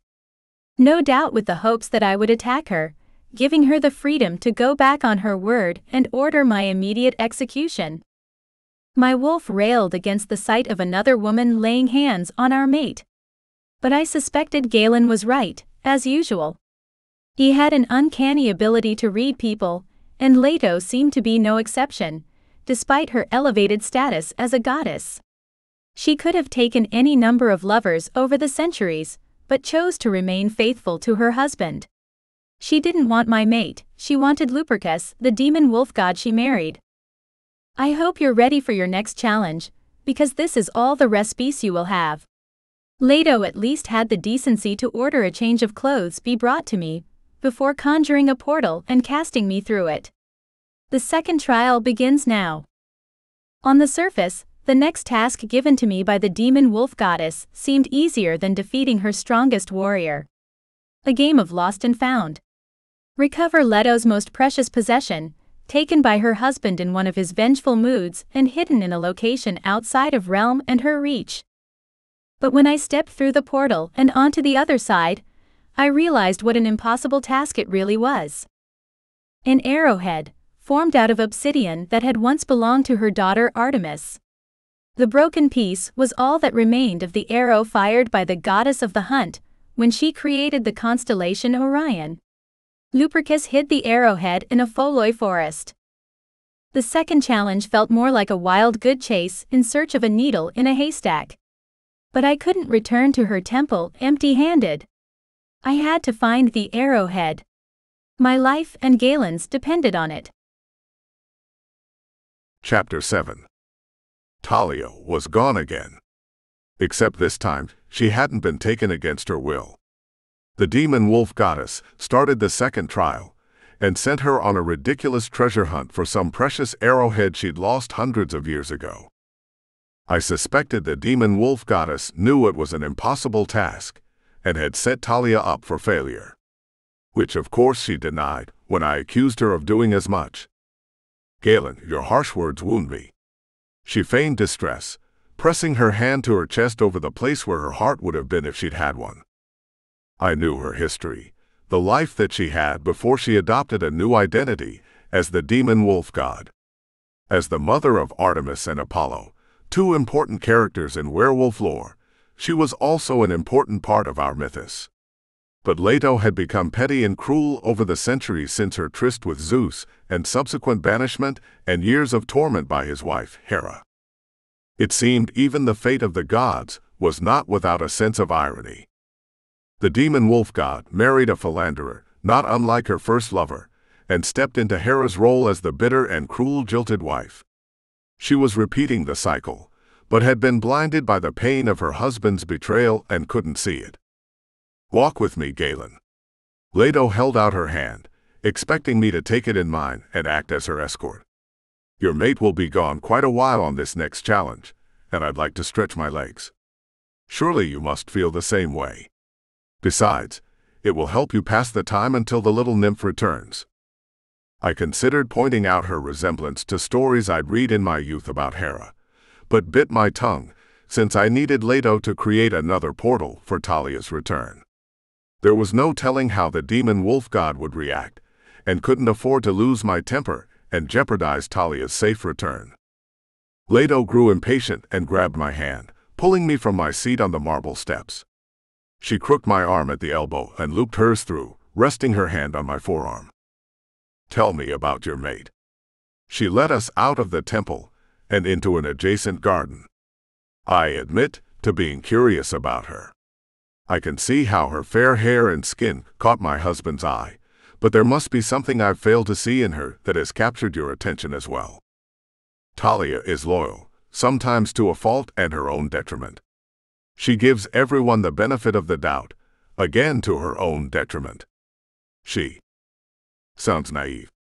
Leto scoffed, slipping her arm from mine once we were safely inside the garden walls. Even in my earliest memories, I was not that innocent or simple-minded. She's not simple-minded. I'd had enough of Leto and her bullshit. She's kind. You're just too cold-hearted to know the difference. I think you might be more like my husband than I thought. Blinded by a pretty face. The demon wolf goddess teased, her voice and demeanor light-hearted for the first time since we'd arrived at her temple. Or perhaps you want someone who does as they're told. It sounds like you're projecting. Talia is far from obedient. I chuckled at the thought. She's more my equal than any woman I've been in a relationship with before, and if your husband thinks otherwise, he's lucky she wants nothing to do with him. Otherwise, he'd be in for a rude awakening. Perhaps I should send her to him then. It would serve him right. Leto smiled, and it was easy to see why Zeus and Lupercus had fallen for her so many centuries ago. Her mood shifted with the breeze, expression darkening as her thoughts turned back to Lupercus. There were 3 endings to every love story, his, hers, and the truth. It took 2 people to make or break a relationship, but Leto and Lupercus may have been the exception to that rule. From the outside looking in, it appeared that their love was toxic and dysfunctional from the start. But the heart wants what the heart wants. I doubted if there was anyone, mortal, wolf, or demon, that could have convinced Leto that she would be happier with someone who loved her the way she wanted to be loved. Talia and I were proof of that. Despite everything we'd been through, we found each other and formed a mating bond. Ours was a love worth fighting for. And Talia was still fighting for it. She'd gone through the portal in search of Leto's token alone. Whatever dangers she faced, and I knew there would be, because the demon wolf goddess wanted to punish Talia, she faced them on her own. My wolf stirred, stalking his way out of the shadows of my soul, and clawed at the barrier that separated our 2 natures. The longer she'd been gone, the more restless and agitated he became. That made 2 of us. Am I boring you? Leto's question and acidic tone pulled me out of my thoughts and back into the moment. Maybe you'd find my husband better company. You have so much in common. I'm certain the conversation would be entertaining. I'm not interested in having a conversation with Lupercus. Unless my fists can do the talking. He'll have a hell of time getting me to shut up then. My wolf perked up. He'd wanted to take the fight to the demon wolf god ever since we learned he was the one who'd marked Talia. Part of me, a massive part of me, agreed with him, but Talia had a plan and I'd promised to try things her way. Anger. Leto pinched a wilted bloom from a plant that I didn't recognize, examined the browned edges of the shriveled orange flower and tossed it on the ground. That is an emotion I am quite familiar with. I do long to feel other things. It has been so long since I've felt happiness. I would even welcome a bout of melancholy, as respite from the hatred that has settled in the very fiber of my being. I believe this was the true punishment Hera intended for me. I wasn't sure what she expected me to say, if anything, so I said nothing and just listened while she relived past tragedies. I almost felt sorry for her. Almost. But when I thought of the demons she'd unleashed on the descendants of the Deafol pack and cities across the country, all the innocent werewolves, witches, and ordinary people who died just because Leto had a broken heart, I couldn't find an ounce of pity for her. Is that how you justify all of this? I asked, when I'd grown tired of indulging her sob story and couldn't hold my tongue any longer. The demons you sent to do your dirty work. Do you have any idea what they've been doing while you sit around and mope? Do you take issue with the way I rule over my dominion? Leto raised her hand, curled his fingers inward, and squeezed them into a fist in front of my face. The demon wolf goddess's power rose with her temper, and I learned firsthand how she came by her name and exactly who fell under her dominion. Wolves, and that included werewolves. She commanded my wolf, ripped him from the dark corners of my mind, and forced him to the surface. She brought on my transformation, the same way an alpha could with members of their pack. Instead of shortening the time or easing the pain of the change, she drew out the agonizing process, ensuring I felt every crack and pull of flesh and bone. I collapsed at her feet, my fur slicked with blood and sweat, and tongue lolled out of the side of my mouth as I panted. Everything hurt, from nose to tail. Even my canine teeth ached. It was worse than my first shift. You were saying? Leto knelt in front of me, grabbed my muzzle, and forced me to meet her gaze. She cocked her head to one side, listening to my whines and whimpers from the pain burning its way through my nerve endings. I am Leto, goddess of demons and wolves. This is but a taste of what I am capable of. You are a wolf, which makes you and your so-called mate mine to do with as I please. She released her physical hold on me, but kept a tight rein on the metaphysical which controlled the shift, and which nature, animal or man, was in charge of our body. Let's see how well you heal. Leto snapped her fingers, and my wolf snapped to attention, pushing himself to his feet and standing at her side. When she moved, we moved. I think I prefer your company this way. He followed her around the garden, and her commands to sit, stay, and heal, but he didn't like it. Neither did I. If this was the way she treated her subjects, then she was unfit to rule. We'd come to her for help in our fight against Lupercus, the demon wolf god, but she was just as thoughtless and cruel as he was. My wolf and I tried to break free of Leto's hold, but she pumped more of her energy through our bodies, crushing us under the weight of her power. We reached for our bond with the pack, but she'd severed the connection. I had no way to reach them, to let them know where I was, and that their alpha was still alive, or tap into the pack's power. The mating bond with Talia was still there and functional. I felt her energy at the end of the tether that connected us, but I couldn't reach out to her. Not without putting her at risk in the goddess's trials. I would not do anything to jeopardize her safety or her ability to win the challenge. As much as I despised Leto and hated to admit that we needed her help, the painful truth was that we did. We couldn't defeat all of the demons she'd unleashed and her husband on our own. We'd already tried that, and it didn't work. There was also the small problem with walking out of Leto's temple with our lives. Talia had to succeed.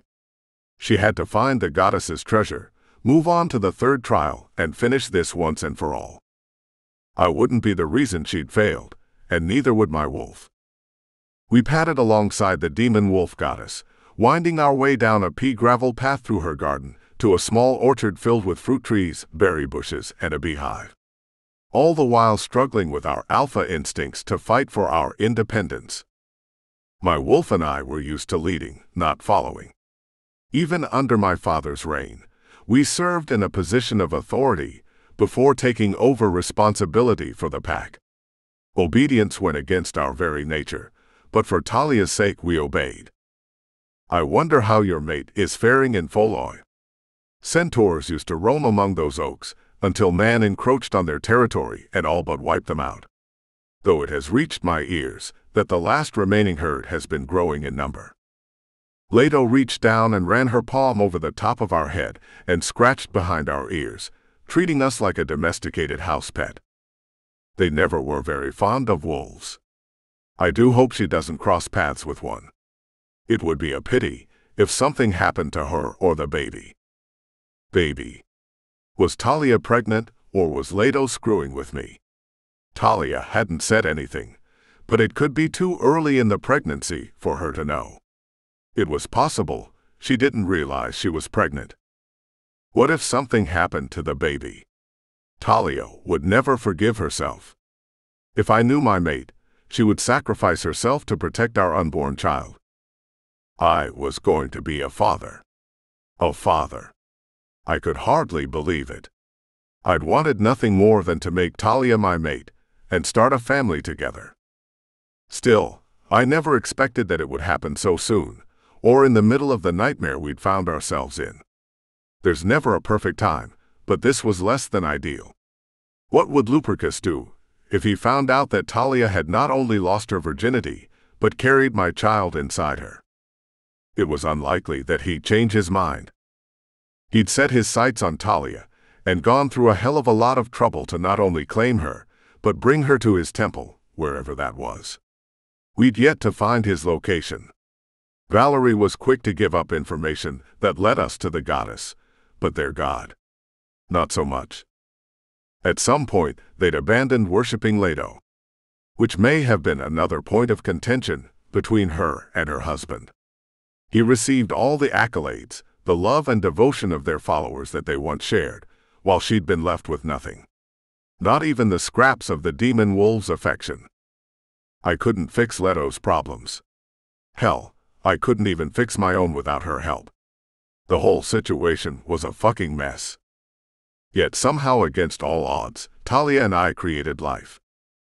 I wished my father would have been there to at least hear the news that the Longclaw pack would have a new heir or heiress to the throne. There had never been a female alpha in the history of our pack, but there was a first time for everything. If Talia gave birth to a baby girl, she'd grow up to be just like her mother. She wouldn't be just another pretty face. Our daughter would have the strength, wisdom, and patience to lead, just like her mother. Of course, if our baby is a boy, he would follow in his father's footsteps. The same way I had followed in mine and my father in his. All the way down the line to the first Longclaw and the founding of our pack. That is, assuming we all survived. I wasn't one to just assume anything. In my experience, the old adage about making assumptions often proved to be true. So I preferred to deal in facts. Something that we'd been lacking since the onset of this whole damn situation. We'd been in the dark since the demons first arrived on our side of the barrier between the god and goddess's world and ours. It was high time we turned on the light and kicked some demon ass. Starting with Leto. Chapter 8. Searching for an ancient obsidian arrowhead in a dense forest of old oaks was no easy feat. Adding the centaurs and dryads that called the woodland home made it all but impossible. They hated wolves. All wolves, even half-breeds like shifters. I would have pointed out the irony in that, given their own dual natures, if I'd have thought they would have stopped to listen before trying to rid their forest of me. Avoiding the woodland creatures had slowed me down. I spent more time hiding from them than I did looking for the damned arrowhead. At the rate I'd been going, I would be forced to forfeit the challenge. Leto hadn't set a time limit on the second trial, but I seriously doubted it was infinite. She would put an end to my search, and make a declaration that I had lost the challenge. And my life. It didn't make sense that the demon wolf goddess blamed me for her husband's misdeeds. But nothing about our situation made sense. Especially, not the demon wolf god's infatuation with me or the pact between him and his devotees, the Deafol pack. Their relationship seemed awfully one-sided to me. He got the pick of their women, and they got what in return? Territory in Alaska. I assumed it was for the oil rights and the money and power that went along with it. Because it sure as hell couldn't have been for the weather. If my calculations were correct, I'd spent the better part of half an hour crouched behind a pile of decomposing moss and mushroom-covered wood. My hamstrings and calves were cramped. If my hiding spot were discovered by a centaur or a dryad, the knots in my legs would stop me before either of them could. Another herd of centaurs galloped past. Once the last of them cleared my line of sight, I made the decision to break from my hiding spot and continue my search for the lost arrowhead. I pressed my hand to the ground, checking for any vibrations from thundering hooves in the distance, and dashed out from behind the pile of rotted tree limbs. I made it across a clearing in the forest to another cluster of trees, and scurried around to hide myself behind the thick trunk. So far so good. I'd been lucky enough to avoid capture. There was a first time for everything. If only that luck continued. A dryad dropped down from her perch in a fork in the branches above me. She'd been so quiet and still, her natural coloring the perfect camouflage to disappear in the leafy canopy. She even smelled like the forest, making her undetectable to my heightened senses.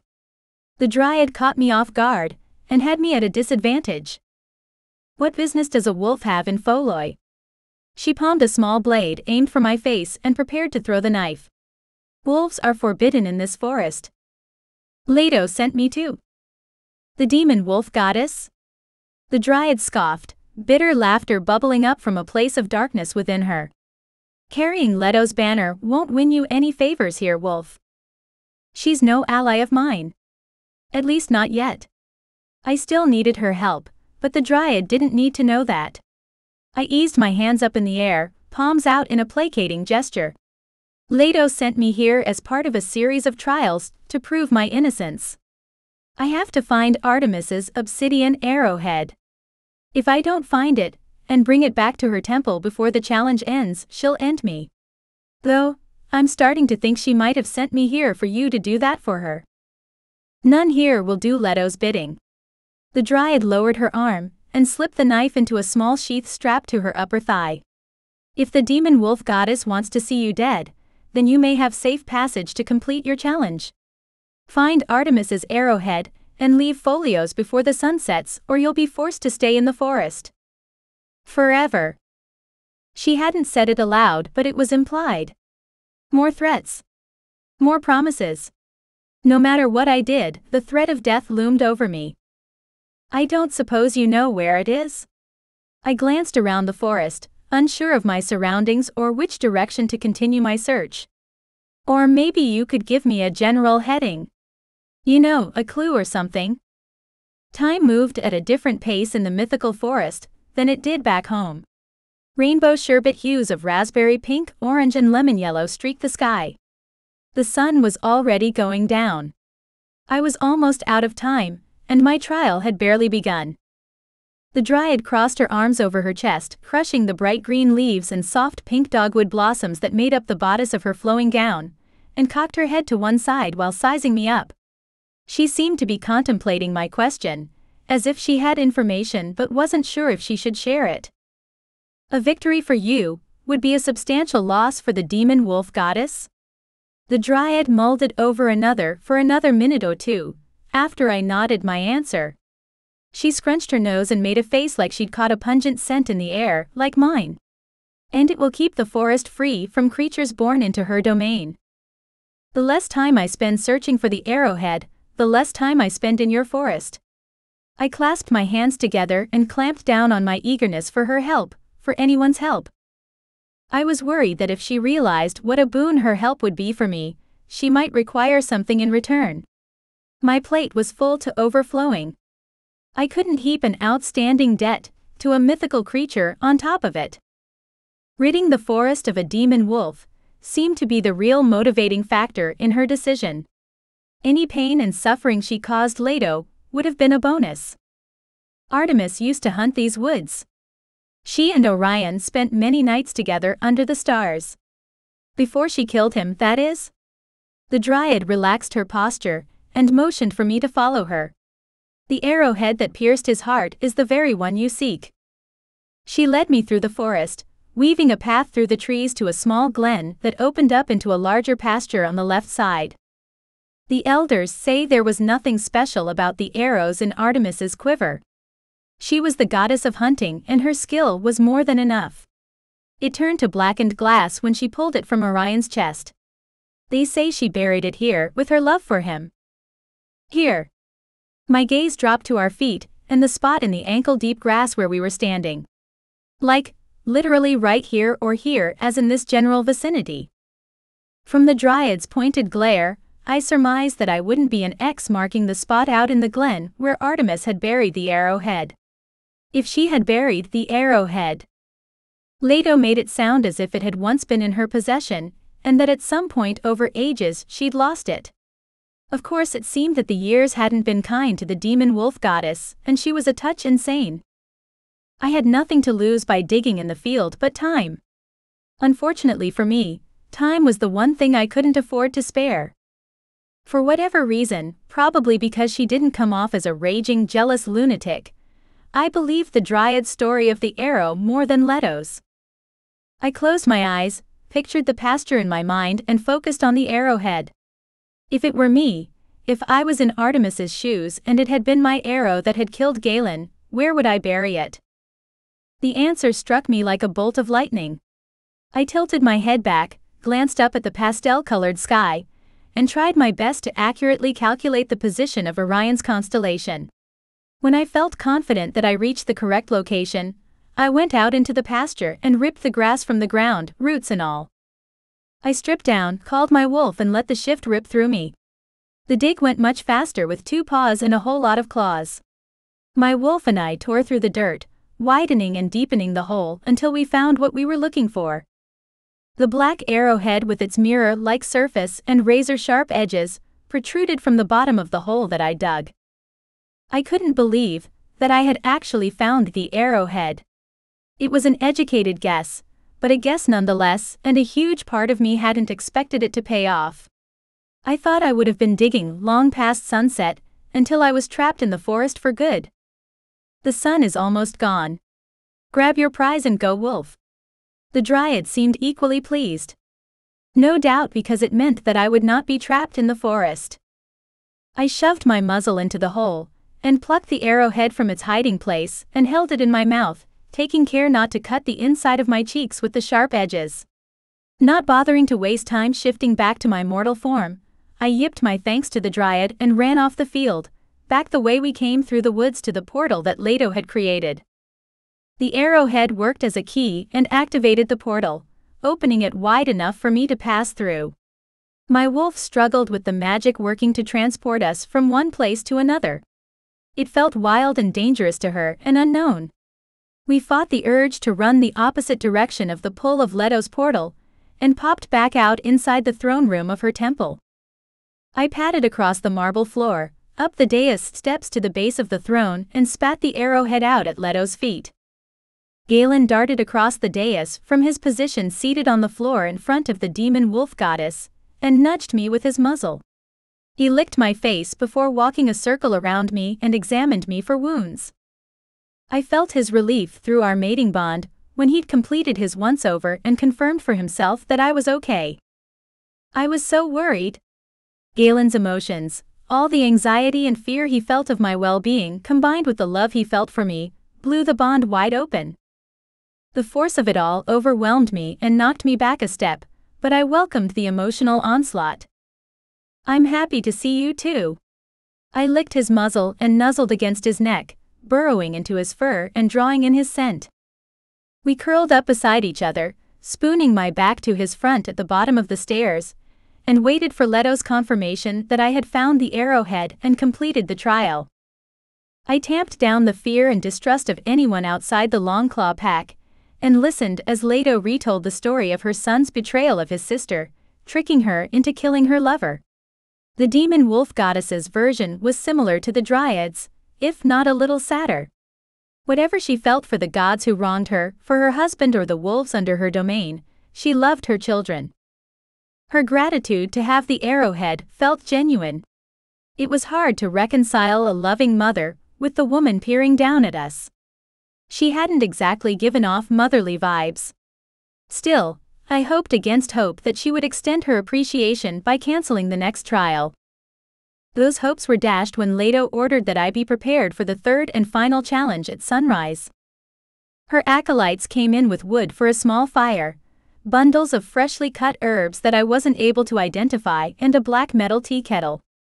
One of them set about stacking the wood for the fire, while another prepared the herbs and a third carried the tea kettle to fill with water from the creek that flowed through her garden. You need to get some rest tonight. Galen's voice caressed my mind, the way his hands would have caressed my body if we were alone. I'm not tired. Rest was the last thing I thought about. I was addicted to his touch, to him, and craved both the way a junkie craved their next fix. The look in his wolf's eyes said they felt the same way. Frustration bubbled between us, flowing through both ends of the bond over our inability to do anything about it. Talia, there's something you need to know. His gaze flicked to the demon wolf goddess's devotees, and you need to hear it before you start the next challenge. His sudden shift in mood was concerning. I tracked his line of sight to the women working by the fire. Whatever happened while I was in folios kicked his overprotective nature into hyperdrive. You're going to make yourself sick with worry, Galen. Just tell me what it is. My heart rate increased. The nervousness he projected through the bond began to rub off on me. While you were searching for the arrowhead, Leto told me. He was focused on the devotees and whatever concoction they were preparing. Leto told you. I prodded and gave him a gentle nudge in the side with my nose. You're pregnant. A few weeks along. Still in the first trimester. Excitement churned into the mix of nervousness he emitted through our connection, which went a long way to ease the fear that his nerves were due to a negative reaction to Leto's news. I shouldn't have doubted him, however briefly. Galen wanted a family as much as I did. I thought so. My front paws curved toward my belly on instinct. There were no physical signs yet, but it wouldn't take long before there was a noticeable swell to my stomach. Well, I hoped so anyway. Why didn't you say anything? Galen's tongue lolled out of his mouth, his joy resonating through the bond. I pictured the curve of his lips, the way his mouth upturned at the left corner and produced a dimple in his cheek, and couldn't wait to continue this experience with him in our human forms. Our wolves rejoiced and curled closer together. Their pride and happiness over growing their pack felt wonderful, but I was greedy and wanted more, like feeling his fingers splayed and hand resting on my belly. It was while I was trapped in the cave with Darius. When our bond was still malfunctioning, I felt something else, another energy. It was faint. It felt like you, but it wasn't you. There were pieces of me there too. So I thought there was a chance, but with everything going on, you were afraid that if you were pregnant, and Lupercus found out, he might do something to hurt the baby, or use our child as leverage to manipulate you. Galen gave voice to the fears seeping out of the dark corners in my mind. I thought the same thing when Leto told me, but I'm not going to let either of them ruin this. We're going to have a baby, Talia. A piece of me and you out there in the world. A future for the Longclaw pack. I wasn't sure what I'd done to deserve having Galen as my mate, but I planned to give thanks to the universe every day for bringing him into my life. Any thought of giving up or giving in were wiped from my mind the second Galen confirmed my suspicions about our baby. If things weren't going the way we'd planned, I would have considered bargaining with Leto and Lupercus to keep my mate safe. But the life we created together, our future, meant there would be no negotiations. I wanted a family, and I would do whatever it took to keep Galen and our baby safe. Chapter 9. Talia and I spent the night curled up in our wolf forms inside Leto's temple, curled up together at the base of the stairs that led up to her throne. I wanted to hold her in my arms, but we decided that until we could get her back home with access to medical care, it would be best if she limited her shifts. Neither of us had personal experience with prenatal care, and while pack magic infused in our DNA controlled our transformations, shifting was just as much a physical experience as it was a magical one. The manipulations and rearrangement of muscle, skin, and bone applied to our developing baby as much as it did the two of us. I uncurled myself from behind Talia and stretched my legs. It had been a long time since I'd spent so many consecutive hours and even slept through the night as a wolf, but I promised Talia that I would try to stay on the same schedule and rotation as her shifts whenever possible. My wolf certainly hadn't complained. The fire had burned down from a small campfire to a bed of smoldering coals. Steam billowed from the neck of the kettle that hung from a frame pitched over the fire pit, but there was no one to tend the flames of the brew that had been cooking over them. Leto and her acolytes had disappeared at some time during the wee hours of the night. I used my nose to nudge Talia in her ribs with my nose to wake her up. We were both exhausted, but she needed the rest more than I did. Still, as much as I hated to wake her, it needed to be done. We had to see if we could figure out who, besides the demon wolf goddess, would want to hurt us. It was a long shot that anyone would get the drop on the demon wolf goddess or her devotees, but with a baby on the way, Talia and I weren't taking any chances. The list was longer than I would have liked. There were plenty of wolves in both the Northwood and Deafold packs that wanted to see Talia dead. We needed to watch our backs, but I doubted anyone had gotten the drop on Leto. Not long after we'd compiled our list of possible suspects, one of Leto's devotees returned to her place at the fire ring and tended to the kettle. She removed it from the frame and poured it into a small clay mug. I suspected that the demon wolf goddess would enjoy our suffering and want to be there to experience it for herself, but she was still missing in action when the devotee carried the clay mug over, set it in front of Talia, and tried to wake my mate. Talia stirred. The devotee was successful on her third attempt, but had gotten more than she bargained for. Talia pounced, knocking the acolyte to the ground, and pinned the devotee beneath her. Goddess Leto sent me to you with specific orders for you to drink a cup of the tea that my sisters and I brewed. She cowered beneath Talia and pointed to the earthenware at Talia's feet and mimed taking a drink. Please, princess, don't kill me. The acolyte's reaction spoke volumes about the way that Leto ruled over her domain and treated those who worshipped at her feet. It seemed the demon wolf god was cruel whether you mistreated her or not. Not that it came as a surprise. I'd suspected as much. Talia swatted the cup away with her paw and sat back on her haunches, using her body weight to hold the woman in place. She seemed to be waiting for the acolyte to give her a reason to attack. But the devotee must have learned her place in the pecking order the hard way, because she remained still, not wanting to provoke Talia. They were at a stalemate, with neither of them making a move to push the other into a fight. I never wanted to see a look of fear in the eyes of any wolf in my pack, like that of the woman pinned beneath Talia. That wasn't how I ran my pack, and neither had my father. Talia's eyes had been opened to a different way of pack life when she joined the Longclaw pack. She'd been raised under an alpha who kept a chokehold on his wolves and ruled with an iron fist for personal gain and not the well-being of his pack. An alpha who killed her father in cold blood. But that wasn't an alpha's purpose. An alpha was a leader, not a dictator. From what I'd seen, Leto and the Northwood Alpha had a lot in common. Hell, she may not have wanted to admit it, since he is loyal to her husband, but she had an awful lot in common with Bjorn. Princess, please. The tea is for the final trial. The acolyte pleaded for mercy and for Talia to let her go. I'm not here to hurt you. I'm just serving the tea, as I was told to do. Talia. I reached out to her through our bond, to calm her down and soothe her agitated wolf. It's all right, sweetheart. She isn't going to hurt you or the baby. The tea could be poisonous. Talia snarled, hackles raised. By that time, she would have already been skittish of wolves outside our pack. It was in their nature.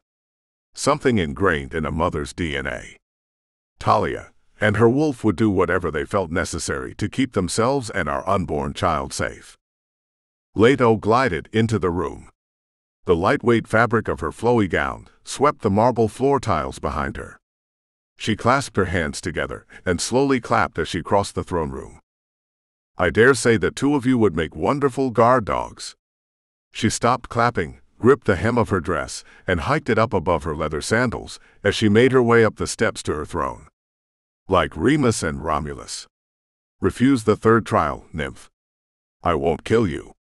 Stay here in your natural form and keep watch over my throne. I give you my word. Talia sniffed the air and sneezed, like she'd caught a whiff of something she didn't like.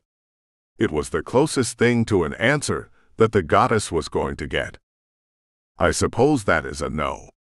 Leto adjusted her gown and sat on the throne with one leg crossed over the other.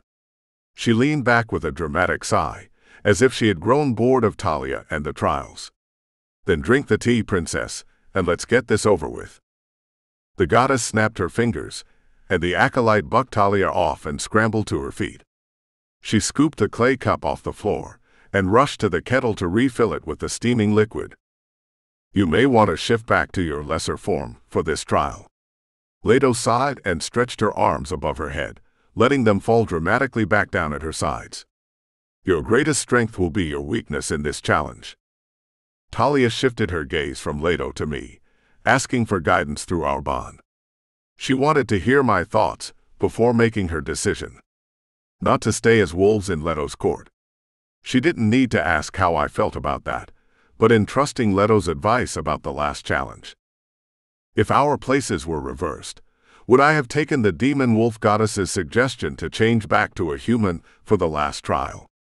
Especially considering her condition and the health of the baby.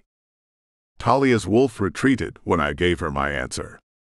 I felt the power shift between them, and the wolf eased back into the recesses of Talia's soul as my mate stepped back out into the front. Her change had always been quick for a non-alpha werewolf, but Talia slowed it down to an agonizing crawl.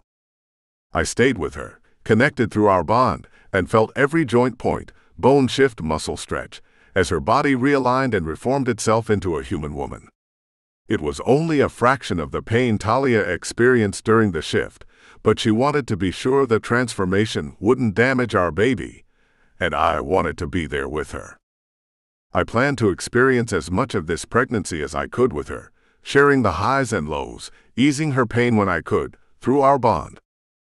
The acolyte slowed her pace on the return trip after refilling the cup from the kettle with fresh tea, taking care not to spill a single drop of the marble tiles. She handed the tea to Talia, who accepted the clay cup with a soft smile and offer of thanks.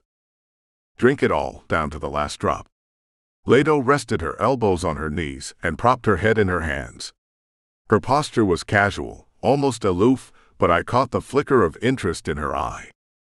I wasn't a witch, and hadn't recognized any of the herbs that the devotees had used to prepare the tea.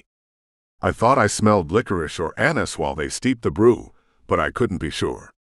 What I did know was that whatever was in the kettle was no ordinary tea. And the demon goddess seemed very interested in Talia's reaction to it. One again, my mate was about to descend on a journey of her own. Somewhere I couldn't follow, and would be unable to protect her or our baby.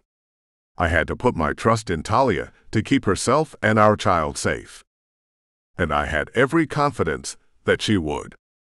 But knowing that Talia didn't need my help, that she was more than capable, and would do everything and anything to prevent any harm from coming to them, didn't make it any easier to let her go somewhere that I couldn't. The tea is a strong psychedelic used by wolfpack medicine men and midwives for centuries. It thins the barriers between this world and the next, between conscious and subconscious. Leto steepled her fingers in front of her face and tapped the side of her index fingers against her lips. "Ready or not, princess, your trial is about to begin." Talia's eyelids fluttered, then drifted shut. She rocked on her feet, swaying left and right like a drunken sailor on rough seas.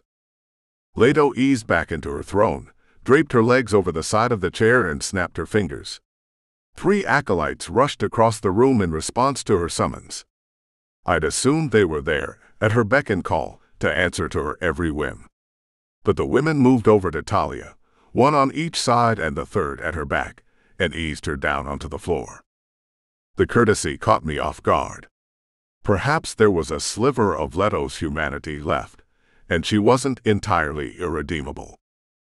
Talia laid on her backside, her naked body arched toward the ceiling, writhing in pain. Her arms flailed above her head, as if she was swatting at some invisible assailant. She spoke through her moans and cries of pain, but the words were undecipherable, and I couldn't understand what she was trying to tell me.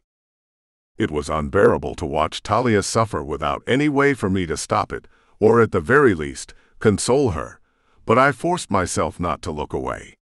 It was the only thing I knew to do.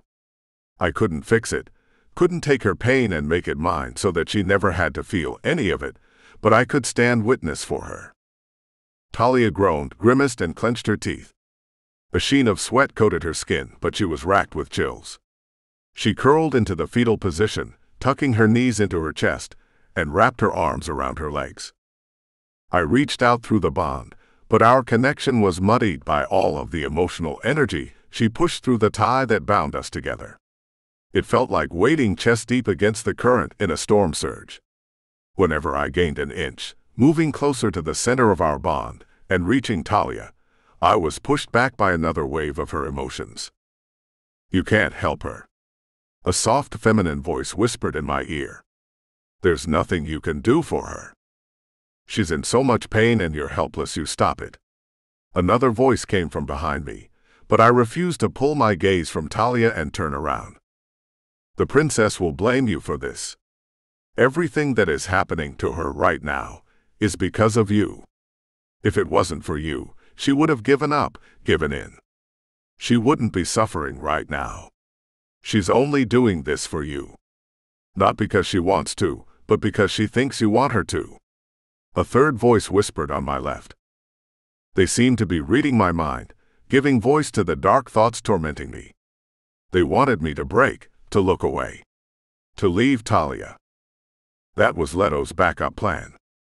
If Talia survived the trial and beat the goddess at her own game, she wanted to have another way to make Talia suffer the same way the goddess had. But I wouldn't give in. The goddess wanted to break me, but her ploys had the opposite effect. She made me stronger, solidified my resolve to stand by my mate. I was there when Talia started the challenge, and I was damn sure going to be there when she ended it, cheering her on at the finish line. Because she was going to win the challenge, and we were going to walk out of there as a family. The goddess was going to keep her word. Or I would make her regret it. Chapter 10. I stood in my father's house, suitcase packed and waiting for me by the front door. My car had been back up the drive and the trunk was open, waiting for me to shove the last of my belongings inside. The scene felt familiar because it was. Familiar, but not exactly how I remembered it, or how I'd experienced it. Nisa and Celia weren't there to help me pack and get out of town before Maddox and his father made good on their promise to kill me. My father's cologne. The woodsy scent with citrus undertones wafted out from the living room, tugging at my heartstrings and filling my mind with memories.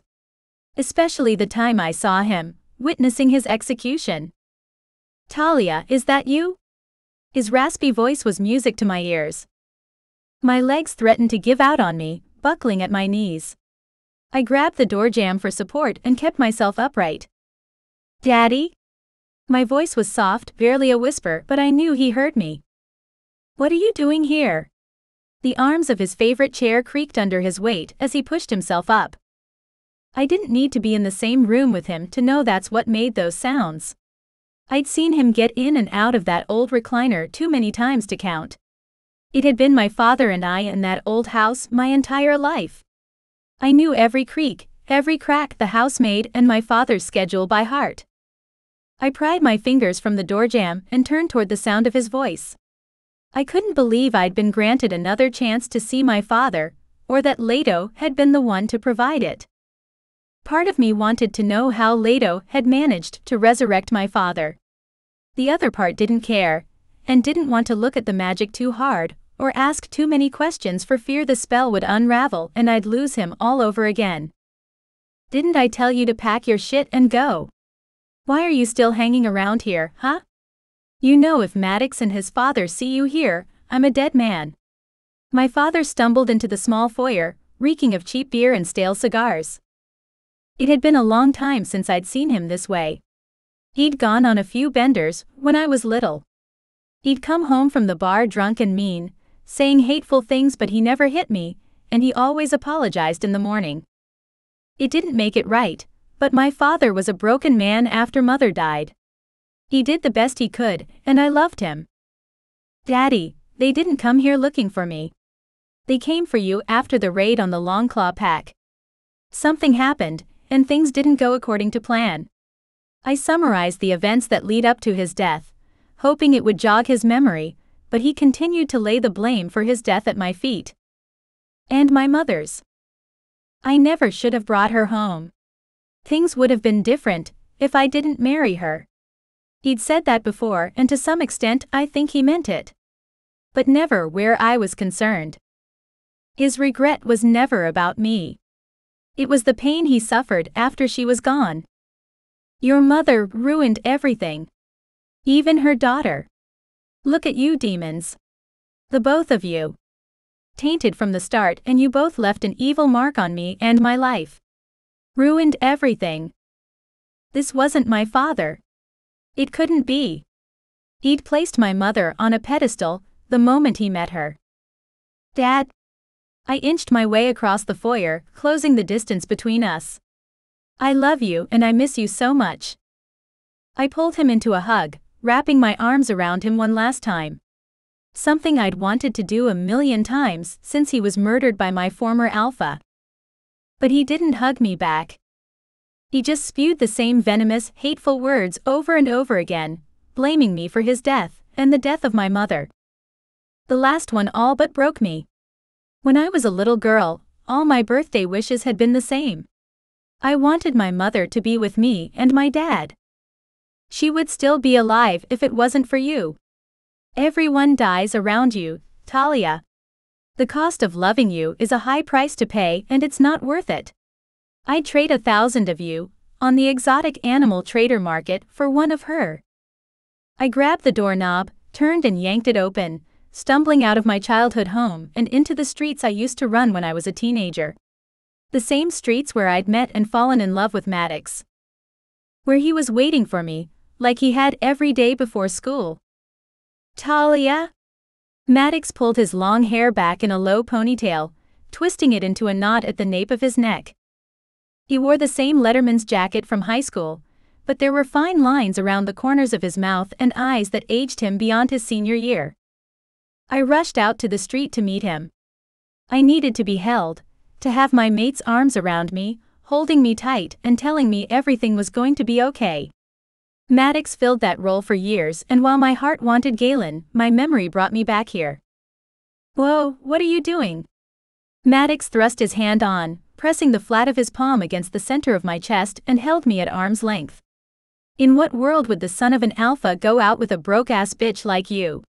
Even if your family had money or power, you'd still be a freak. Maddox, we were together for years. You said you loved me. You said you were my mate. You asked me to marry you. I didn't want the life that Maddox had planned for us anymore. Deep down, I'm not sure that I ever did, but this alternate version of my life had me out of sorts and out of touch with myself. Marry you? Maddox laughed in my face. The rejection stung, even though I wasn't in love with him anymore. And risk having free kids like you? You're crazy if you think I would want to taint my bloodline with the likes of you. Imagine a bunch of red-eyed demon wolf freaks running around claiming they're alphas. Bastards is more like it. I'd never admit they were mine. There is no way in hell I'd sleep with you. Never mind, knock you up. Maddox clipped me with his shoulder and shoved me back. I wasn't prepared for the amount of force he'd put behind it. My feet weren't planted firmly beneath me, causing me to stumble backward. I lost my footing altogether and landed on my backside. The impact vibrated up my tailbone and rattled my teeth. Maddox, wait. I don't understand what's happening. I pushed to my feet, rubbing the ache in my lower back, but he was gone. I was left there alone in the middle of the street, my jeans stained with road grime, socks and shoes soaked through from the puddle I'd stepped in. The curtain in the front room window of the house I'd grown up in swished closed. My father watched the exchange from the living room, and never bothered to come outside to my defense. He let Maddox insult me, hurt me and cast me aside like I was nothing. He didn't rip open the door and give my ex-fiancée a piece of his mind. He just stood there and watched from behind the lace curtain. Galen walked out from between the two neighboring houses.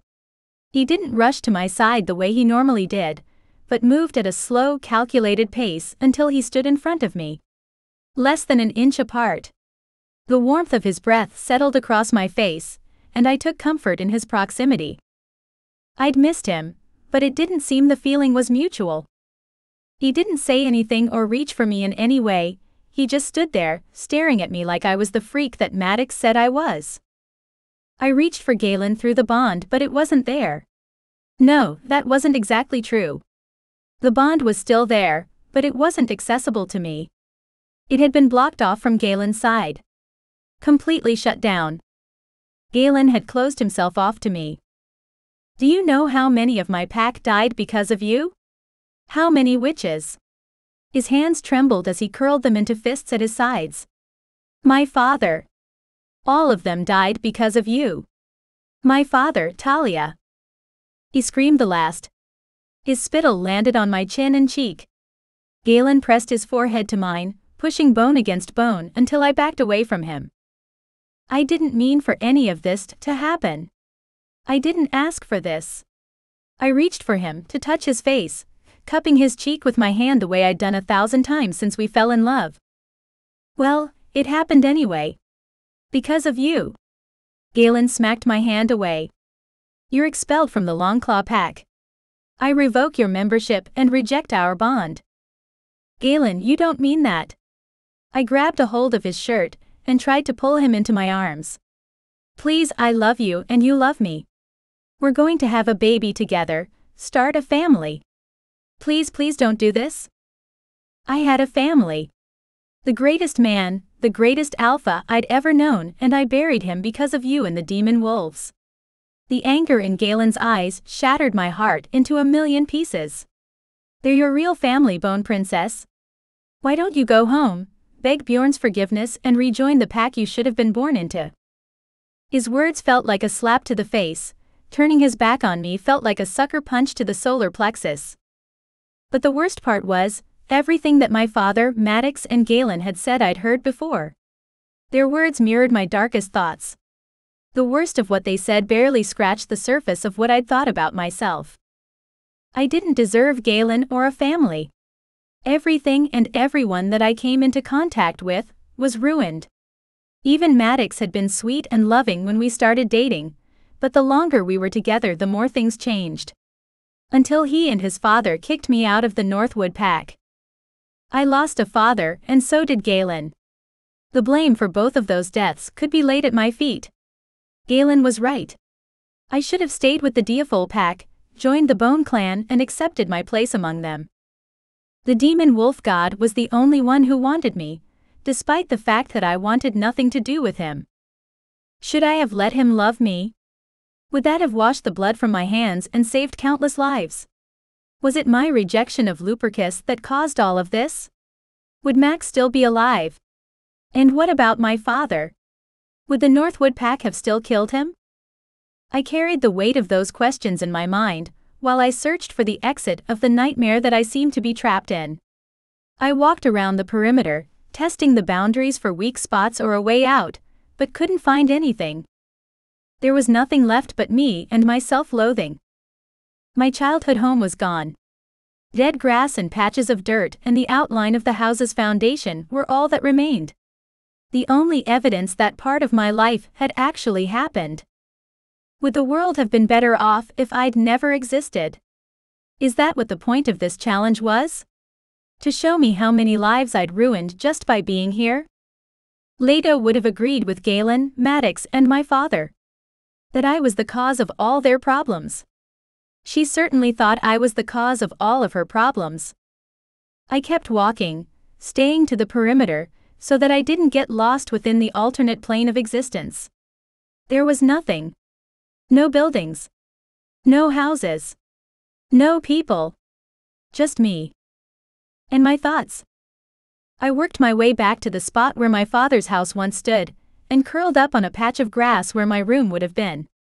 I placed my hand on my belly, hoping to feel that first flicker of life that I'd felt back in Darius's cave. But there was nothing. It was as if my pregnancy never existed, because my relationship with Galen hadn't existed. Not in the way it had back in the real world. A torrent of emotions blew up inside me, none of them good. All my failures and shortcomings. I relived every painful thing that had happened to me throughout the course of my life. From the smallest slight to major traumas. My nerves were beyond shot. The psychological pain became so intense, I felt it physically throughout my body, like a crushing weight on my bones that took my breath away. My eyes burned from the excessive tears, and my throat was raw from crying out until I'd lost my voice. Even then, the screaming didn't stop. Muscle memory took over, going through the motions of producing a scream without any sound thanks to my damaged vocal cords. At least they matched the rest of me. I suffered in silence, which was a form of torture in and of itself. Talia? A woman's voice pierced the solitude. Her words were almost musical, building from a single note to a symphony in the silence. Is that you, my darling? The voice was familiar, but from my past. At some level one recognized it, but it had been so long since I heard the sound I couldn't put a name or face to it, and that just made me sadder. The loss of that memory, the connection between this person and the sound of their voice hit me with such intensity it took my breath away. Talia. The woman reached for me, her smooth alabaster skin a stark contrast against the darkness encasing us. She stroked my hair and ran her hand down my back, rubbing in a large soothing circle. It's Mommy, sweetheart. Everything's all right. It's all going to be all right. She shushed and cooed while she cradled me in her lap, comforting me the way she had when I was a little girl. I wanted to feel the joy of this reunion, of being with her again, but all I felt was immeasurable loss for moments like these that were stolen from us when I was growing up, for the good and bad times we never experienced together. And for it having been so long since I'd seen her, so long since I'd ever recalled the memories of her that I did have or thought of her beyond her connection to the Deafol pack and demon wolves, that I had forgotten the sound of her voice. Or the warmth of her embrace. I'd missed her so much. She'd missed out on so much, and I wanted nothing more than to share those experiences with her. To tell her I understood what it was like to love someone so completely before you've ever seen their face or uttered their name. But that future had been taken from me too. Talia, that future is still yours. You haven't lost anything, sweetheart. She took me by the arm, readjusting my position until my hand rested on my belly, and then covered my hand with hers. Block it all out. The negative voices in your head, the pain and sorrow. Block it all out and pull yourself out of the darkness. Don't think, just feel. Easier said than done. I'd been drowning in my emotions, pulled down like the La Brea tar pits, before my subconscious conjured the memory of my mother to save me from myself. I'd buried myself so deep in my feelings, I wasn't sure that I could dig myself back out again. Until I felt it. A tiny flicker of life, of hope within me. A physical manifestation of our love for each other, mine and Galen's, growing inside me. A new life that we created together. There now, you see? Just like I said, she stroked my hair, brushing an errant strand from my face and tucking it behind my ear. Everything is going to be all right. Galen's still waiting for you on the other side of this. Right where you left him. Though I think he might be a little worse for wear when you get back. I doubted that very much. Galen was my rock. My alpha, my love. He gave me strength when I needed it, carried me when I wanted to quit, and thought I couldn't go on. He could handle anything. Oh, my sweet girl. My mother's gentle laugh said I still had a lot to learn. Wind and water will wear down the toughest stone over time. Men are fragile creatures. Her words rang true, but Galen had to be the exception to the rule. I'd leaned on him far more than he'd leaned on me. You'll see. Her body vibrated with laughter, and I knew she was smiling without having seen her face. Trust me, you'll see. I've missed you so much, Mom. I readjusted my position, rolling more to my side, and craned my neck so that I could look up at her. She was beautiful. I wanted to add as I remembered, but that would have been a lie. My father never talked about my mom. Her pictures had been taken down off the walls and mantel above the fireplace, to be stored away. Our house had been scrubbed and sterilized of her image, and over time that memory, the finer details of what she looked and sounded like, began to fade away. Her words hit home. Fragile creatures indeed. I missed you too, sweetheart, and as much as I would love to keep you with me to catch up on all the precious time we lost, you can't stay here. You need to go back. Not just for him or you, but for the life you created together. Your child will. No more prophecies. I covered her mouth with my hand. I've had my fill of destiny and fate. True enough, her smile was infectious and so much like my own. People always said I reminded them of her, but I never realized just how much I resembled her. Or how much harder that must have been for my father. He tried so hard to get rid of the painful reminders, but he couldn't get rid of me. It's time to go home, Talia. Galen's waiting for you, and so is your future. She pulled me up, out of the darkness and back into the light, where my mate was waiting for me on the other side. As much as I wanted to stay there with her, to reclaim the time and memories that had been stolen from us, I knew that if I stayed in the past, I'd be giving up my future. I'm going to miss you all over again. I wrapped my arms around her and pulled her into a hug. Not as much as I'll miss you. She hugged me back and squeezed me tight, before easing back and taking me by the shoulder, holding me at arm's length. But you never really forgot me, did you? I've been with you your whole life. She leaned in again and rested her forehead against mine. Right here all this time. The darkness I'd entombed myself with began to fade with my mother's physical presence. The more light that poured into my heart and soul, the more translucent she became until she disappeared from my sight altogether. She was gone from the alternate reality, this dream that I'd created for myself. But she wasn't gone this time. Not really. I'd rediscovered her, the sound of her voice and details of her face in the recesses of my mind. And she was there when I needed her. All I had to do was close my eyes. My mother was right. It was time to pull myself out of the emotional muck that I'd dredged up, and get back to my mate, to my life, to our future. I'd face down my own demons. It was time I did the same with Leto's. Chapter 11. Talia's voice had long since left her, and the screams that pierced my heart as much as my ears had stopped. I'd wished for it, prayed to whatever gods were listening that her screaming would come to an end. The silence was worse. At least when she screamed, as tormented as she was, I knew that she was still there with me. A rational part that existed outside of the nightmare she was trapped in. I knew my pain, the suffering I experienced on the sidelines, was nothing compared to whatever was happening inside Talia's own mind. More than once, I considered throwing in the towel on her behalf, to save her from herself. The only thing that stopped me was knowing that Talia would never forgive me.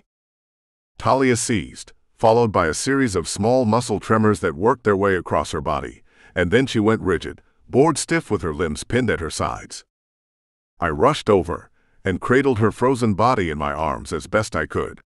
The rise and fall of her chest had slowed to a crawl, making it difficult to tell if she'd stopped breathing.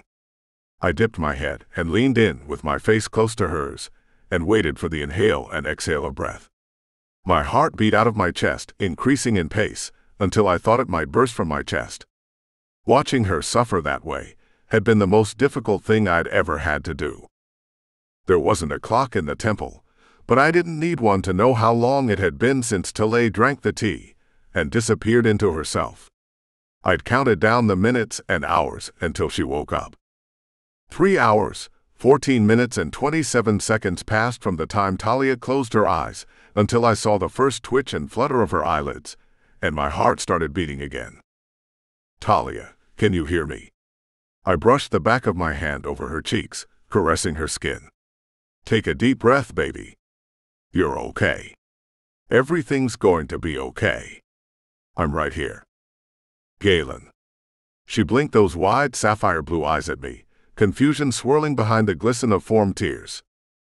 It was the uncertainty that broke me all over again. As if she'd faced her own demons and fought her way out, but was still uncertain if I would still be waiting for her when she came back. She slid one arm around my waist and the other around the back of my neck and pulled me down until the tips of our noses touched. You're here. Her lips brushed mine when she spoke, the barest hint of a kiss. I saw my mom. Yeah. I kissed her lips, her brow, her cheek, leaving promises of things to come once she'd rested and regained her strength. You'll have to tell me all about it. I opened the bond and sent a push of energy her way. Enough to jumpstart her own healing process without overloading her system. She took that boost of energy and then some, reaching through the bond to spindle more energy for what she had planned next. Talia communicated through our connection and gave me a heads up about her plans. She intended to claim her winnings right away, not wanting to give Leto a chance to welch on their deal. But to do that, she needed to replenish her strength before making her demands of the demon wolf goddess. Take what you need. I reached out through the pack bonds, tapped into the well of energy stored within our collective, and opened the floodgates. Talia no longer looked washed out or drained of color. Her skin was flushed and her natural glow restored. Her eyes brightened and spirits perked. The energy boost was just what she needed.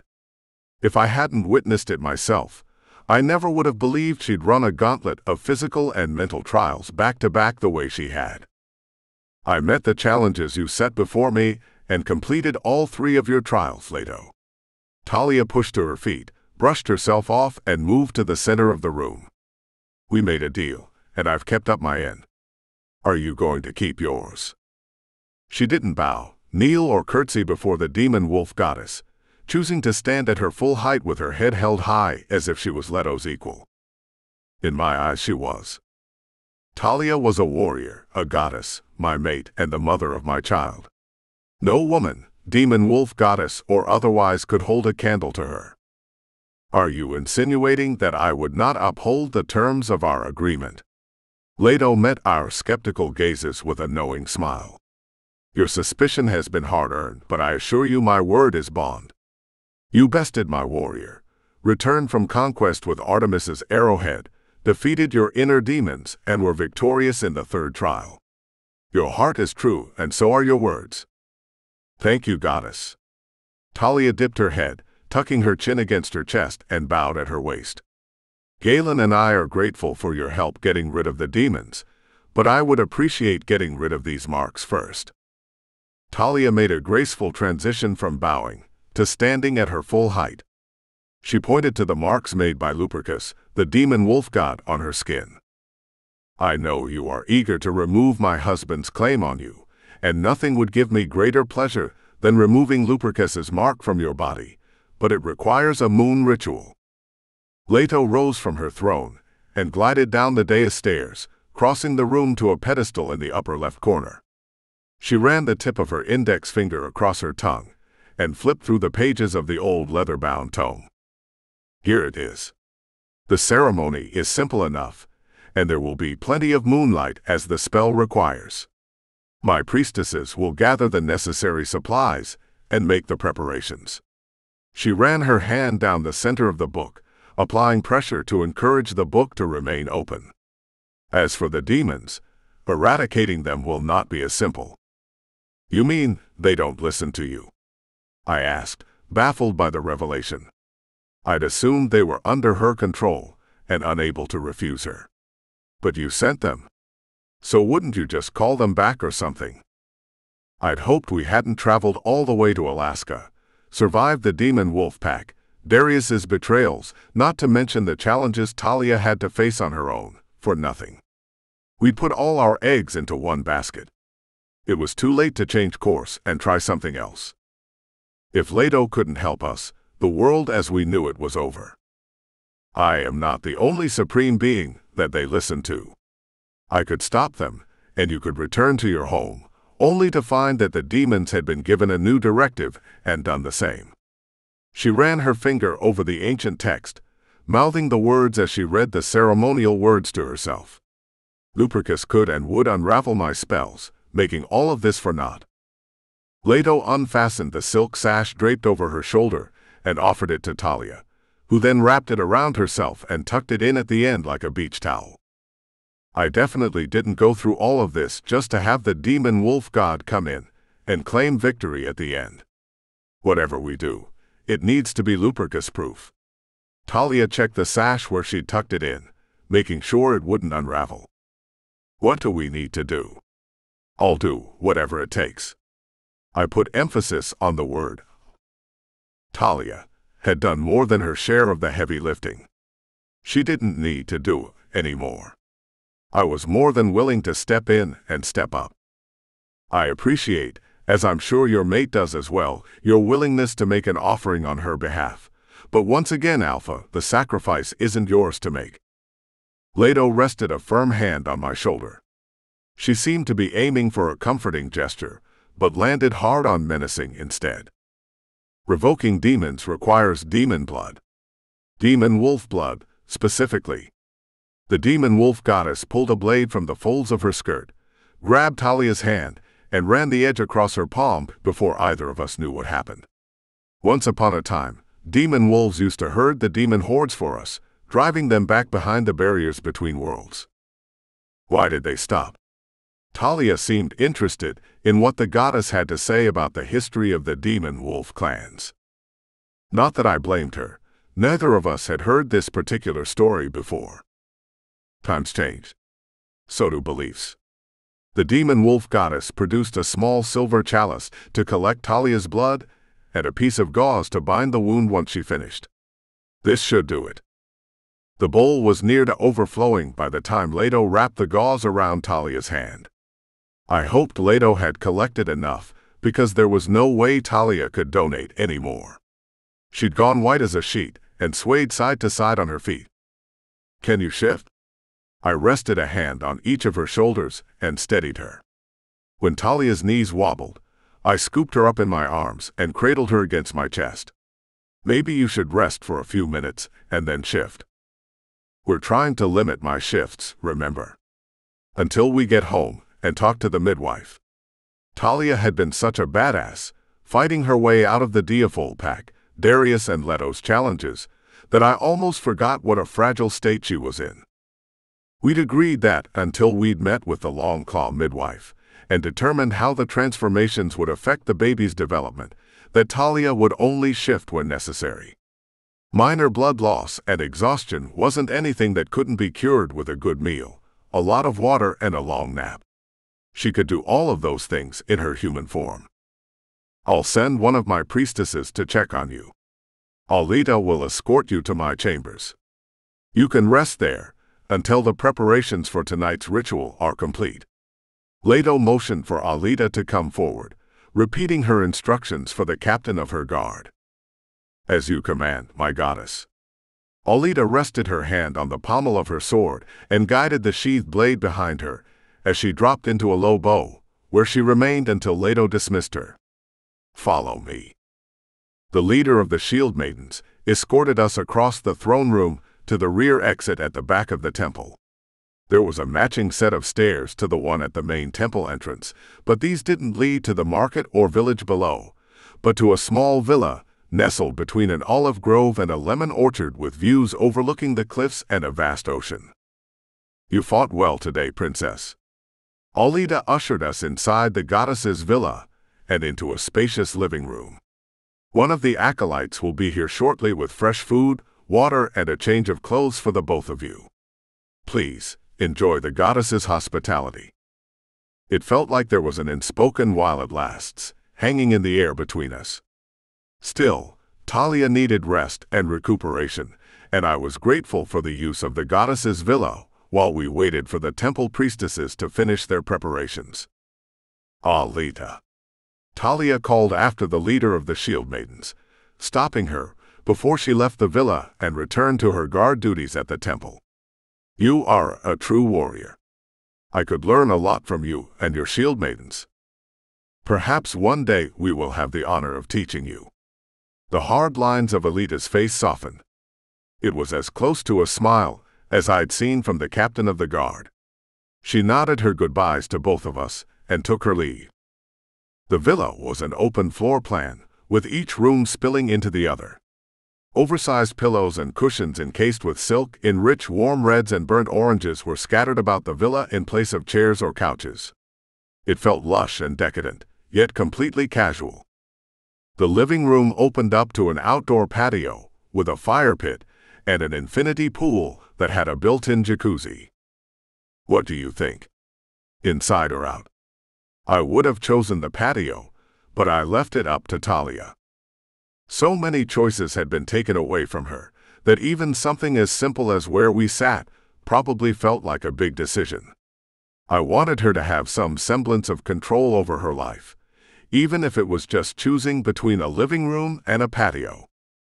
Especially while so much of our lives was still outside of our control.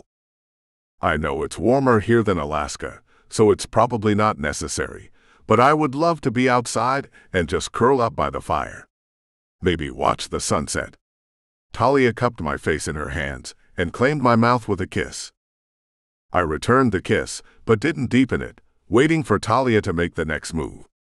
We either kicked up the heat or we didn't. It was up to her.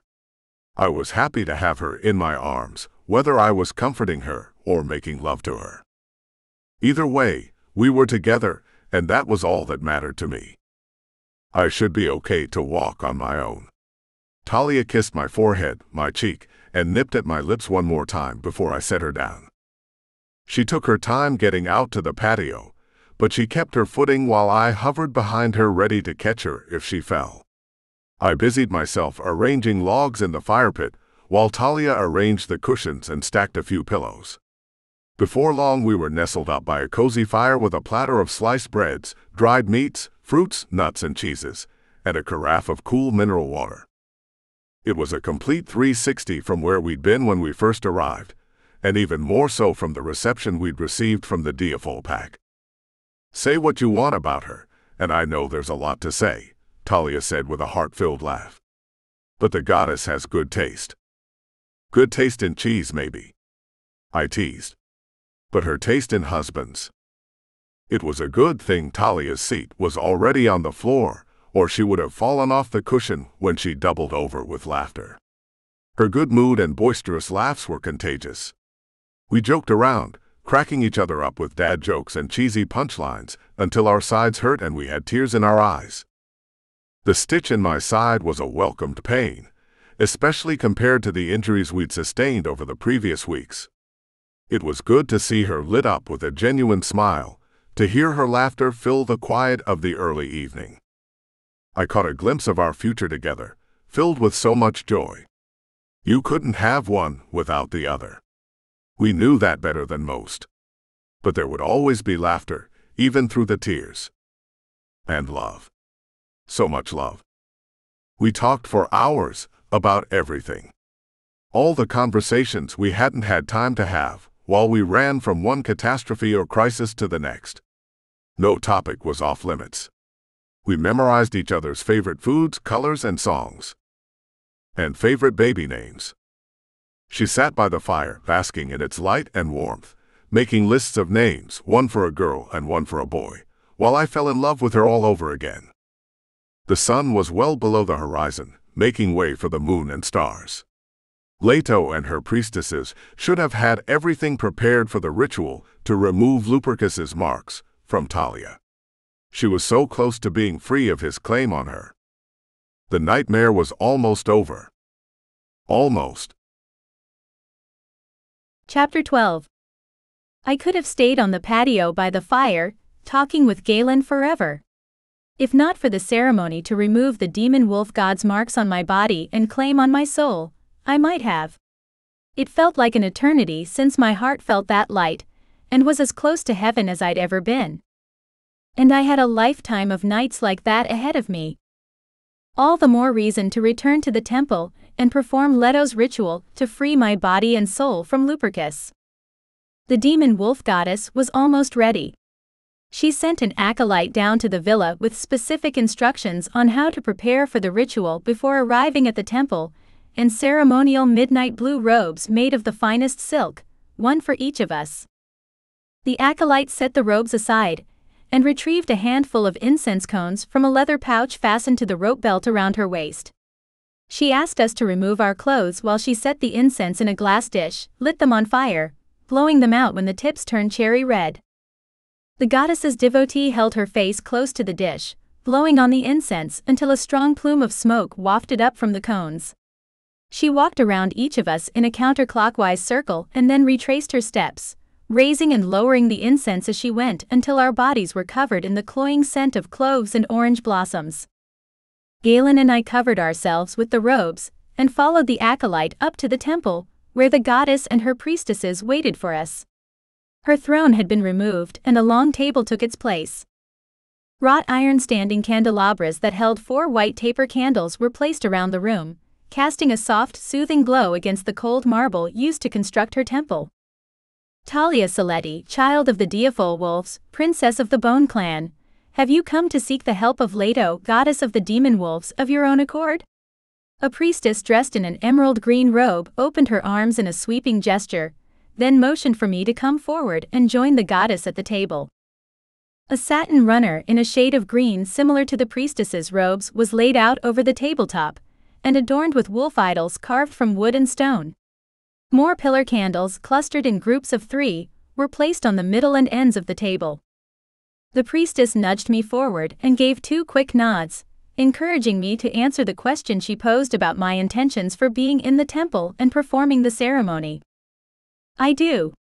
Dressed in a blue robe, standing beside an elderly woman with skin drawn tight over fragile bones and long silver braids plaited down her back wasn't how I envisioned myself saying those words.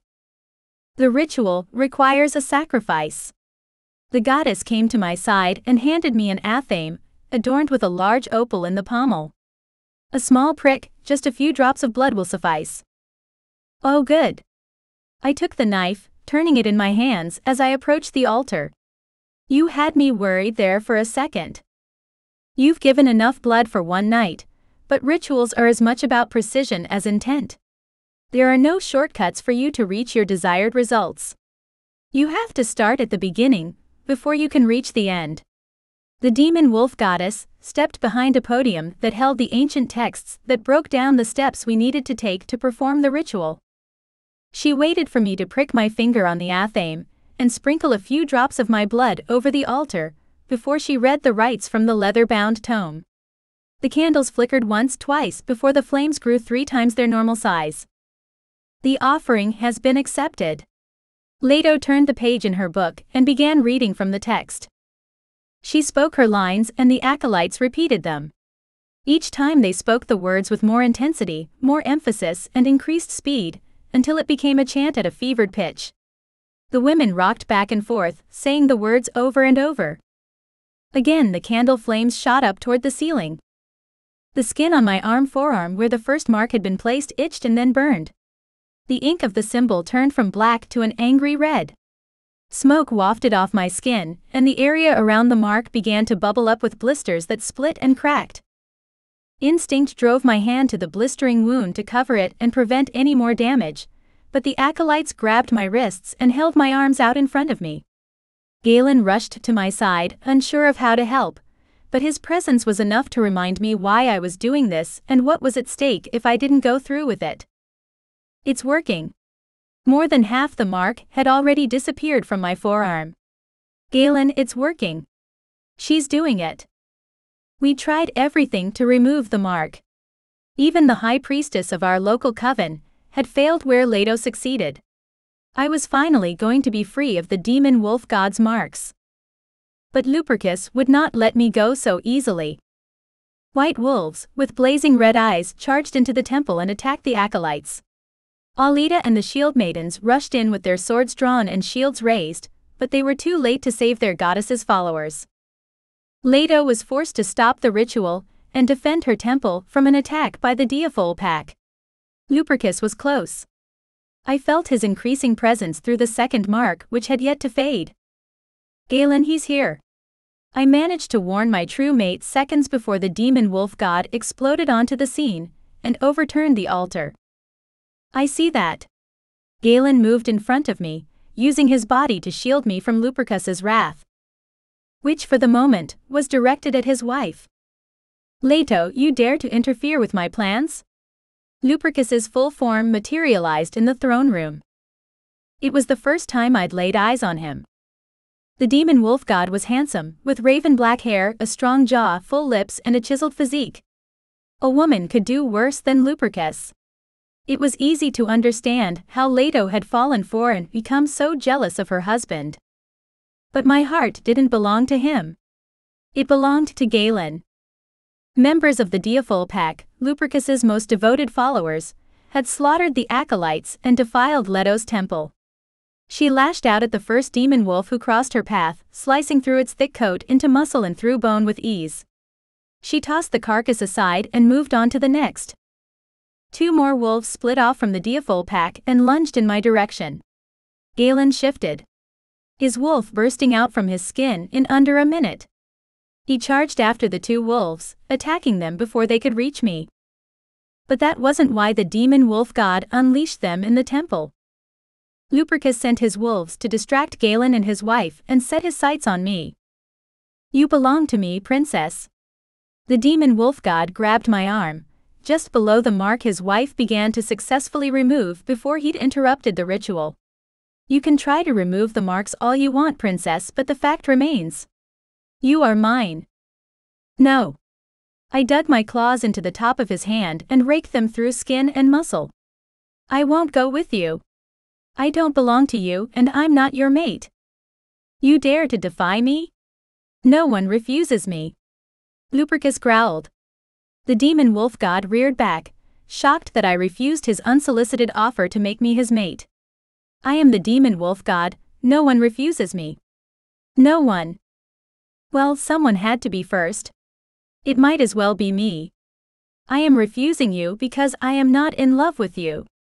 I did a quick scan of the room, searching for Galen to make sure that he was okay. I tried to tell Darius before he pulled me through that portal, but he didn't listen, and look what happened to him. Galen fought side by side with Leto, who was mid-strike, slaying through one of the wolves that killed the priestesses who were assisting in the ceremony. They had their hands full thinning the pack that had destroyed the temple, and I wouldn't risk their safety by distracting them with a cry for help.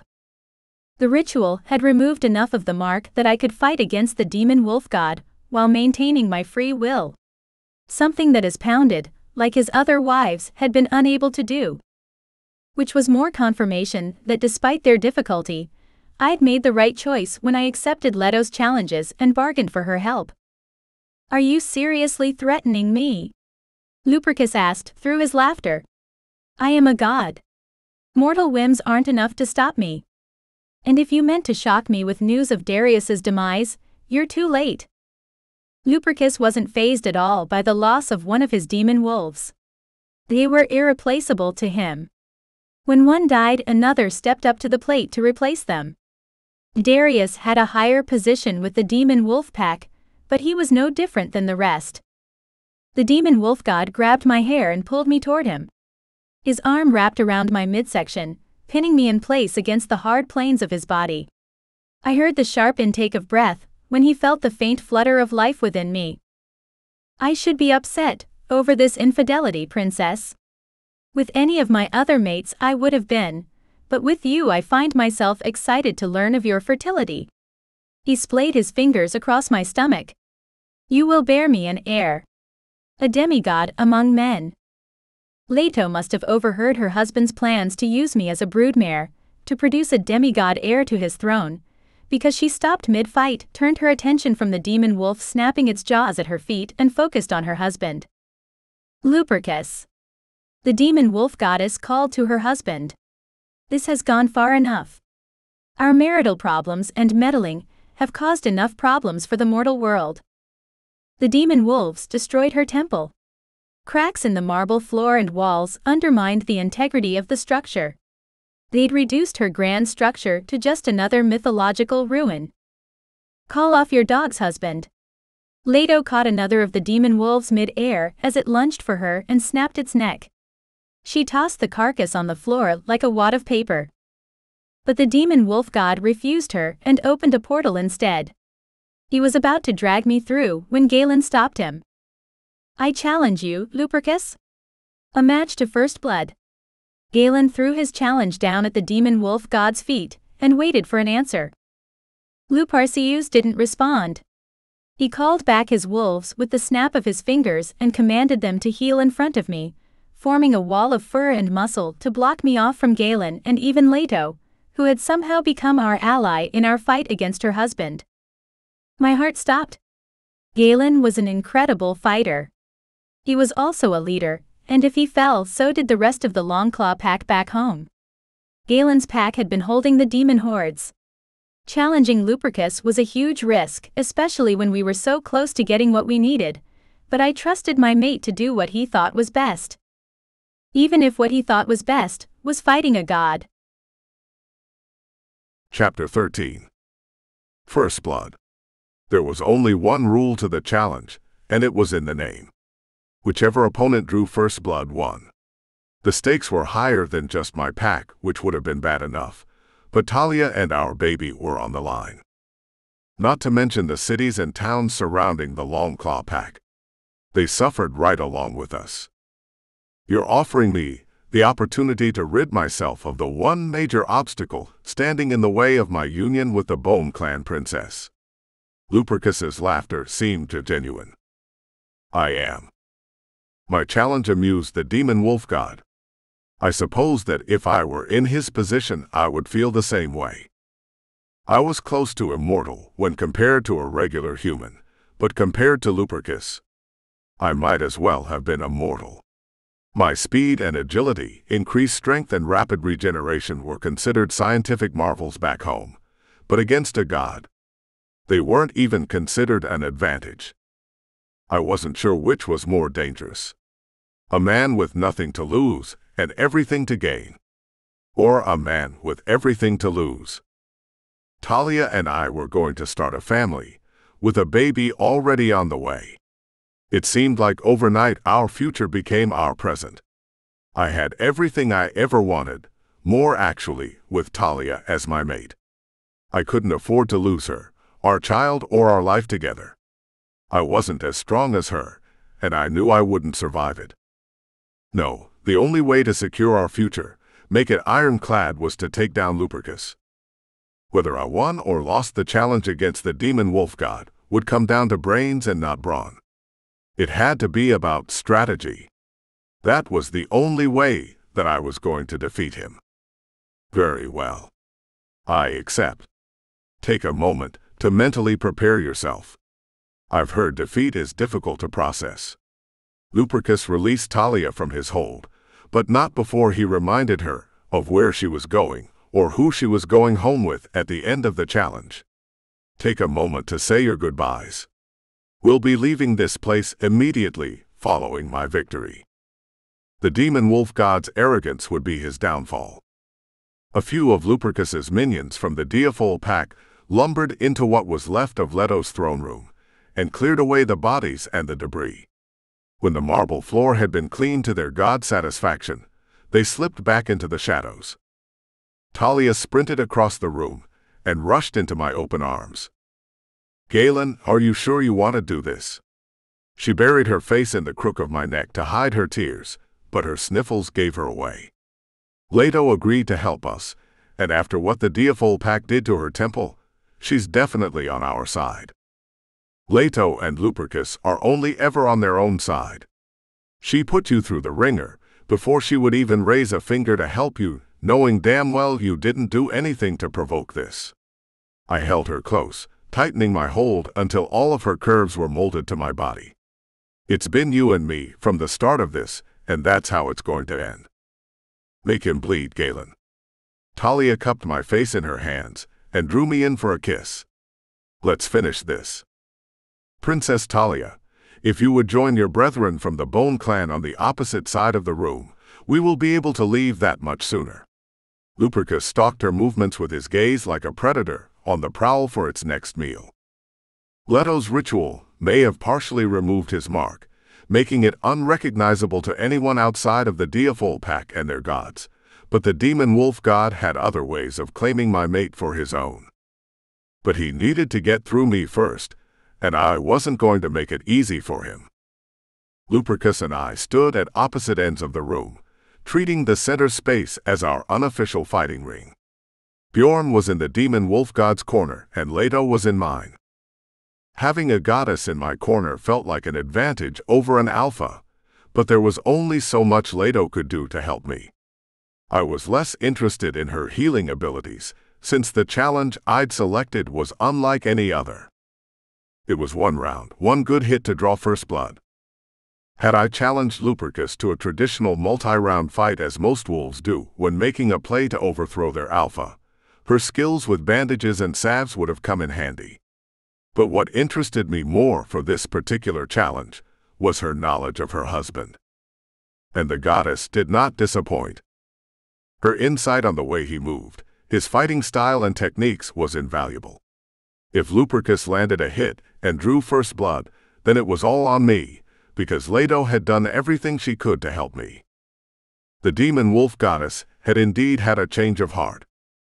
Thank you, Leto. Talia and I appreciate your help. Truly.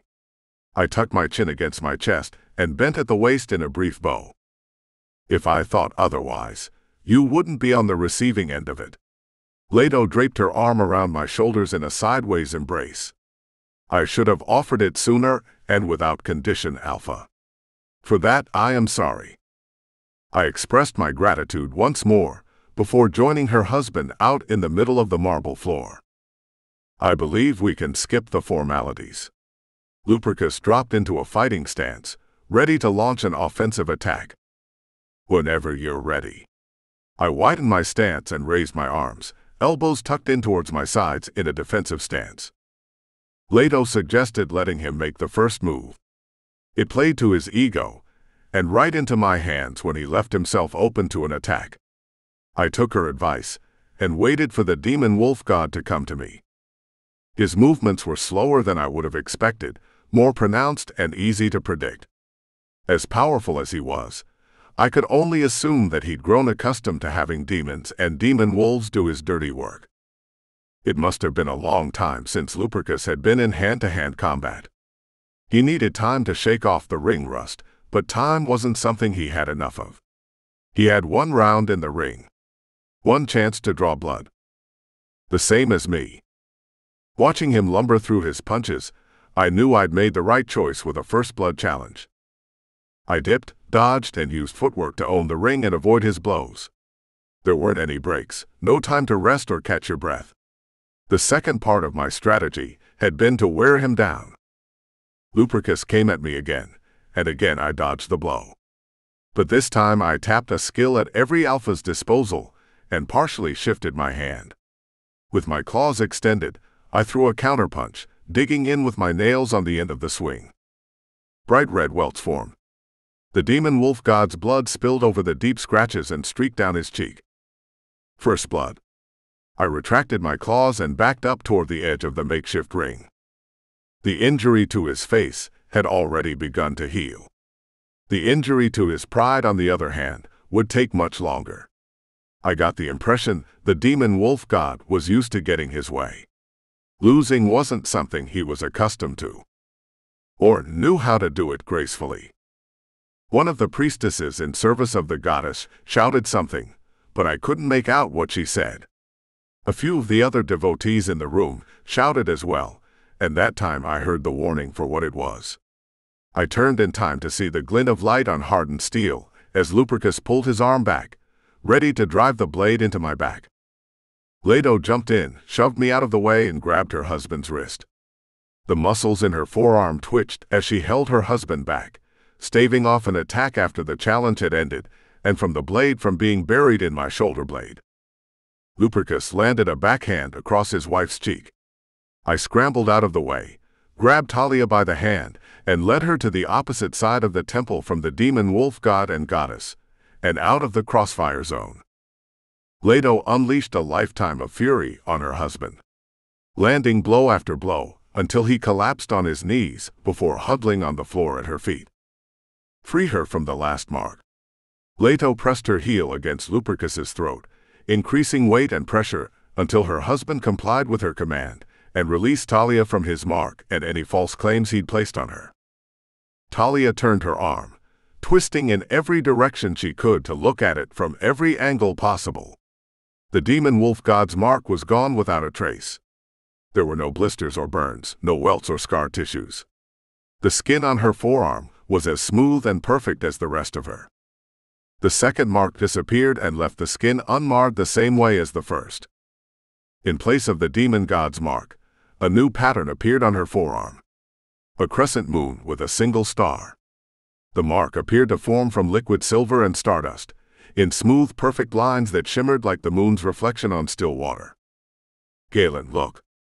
Talia gasped as she watched the lines close and complete the shape. "Is this our fated mate mark?" A carbon copy design, just smaller in size, appeared on the skin between my forefinger and thumb. I knew how relieved Talia was to see our mark, a physical manifestation of the love we shared and the life we created, but I didn't need it to tell me how I felt about her. She was, is, always would be the love of my life. Talia hung the moon, as far as I was concerned, and our fated mark, no matter how unnecessary I felt it was still a perfect fit. It turned out that Maddox never was Talia's fated mate, and while I'll never understand why they perpetuated that lie, or why the Northwood Alpha wanted his heir to marry a wolf he hated and seemed unworthy, the truth was, Maddox was the wolf lacking, not Talia. She was never a rejected mate. Lupercus took advantage of Talia's vulnerable state after her heartbreak and put his plan in motion to take her for his new bride by claiming she was his mate. The spell he used to have his marks appear on her body masked the true fated mate mark. Mine and Talia's. We were meant to be. It was in the stars and on our skin for anyone who needed more proof. Talia had left her mark on my heart, and while I couldn't show that one off to my packmates or anyone who made eyes at my mate, that was the mark one was truly proud of. Leto congratulated us on our mating bond and receiving the mark. But she stopped there and never made it as far as apologizing or accepting her responsibility for the role she played in the demon hordes destroying our hometown and towns like it all over the country. Still, she created the potions that will help us banish the demons and seal any portals that remained open. Lupercus called his demon minions to his side and opened a portal. The center of the gateway was an inky black, thick liquid with slow rolling ripples that moved across its surface. The demon wolf god pressed the tip of his finger to the center of the liquid. The waves stilled, and the liquid thinned from an opaque tar to a translucent gray water, and revealed Lupercus's home on the other side of the portal. The demon wolf god left his wife's temple defeated, humiliated, and without a new mate to add to his collection. It was the ending he deserved. Talia and I were nowhere near the end of our journey.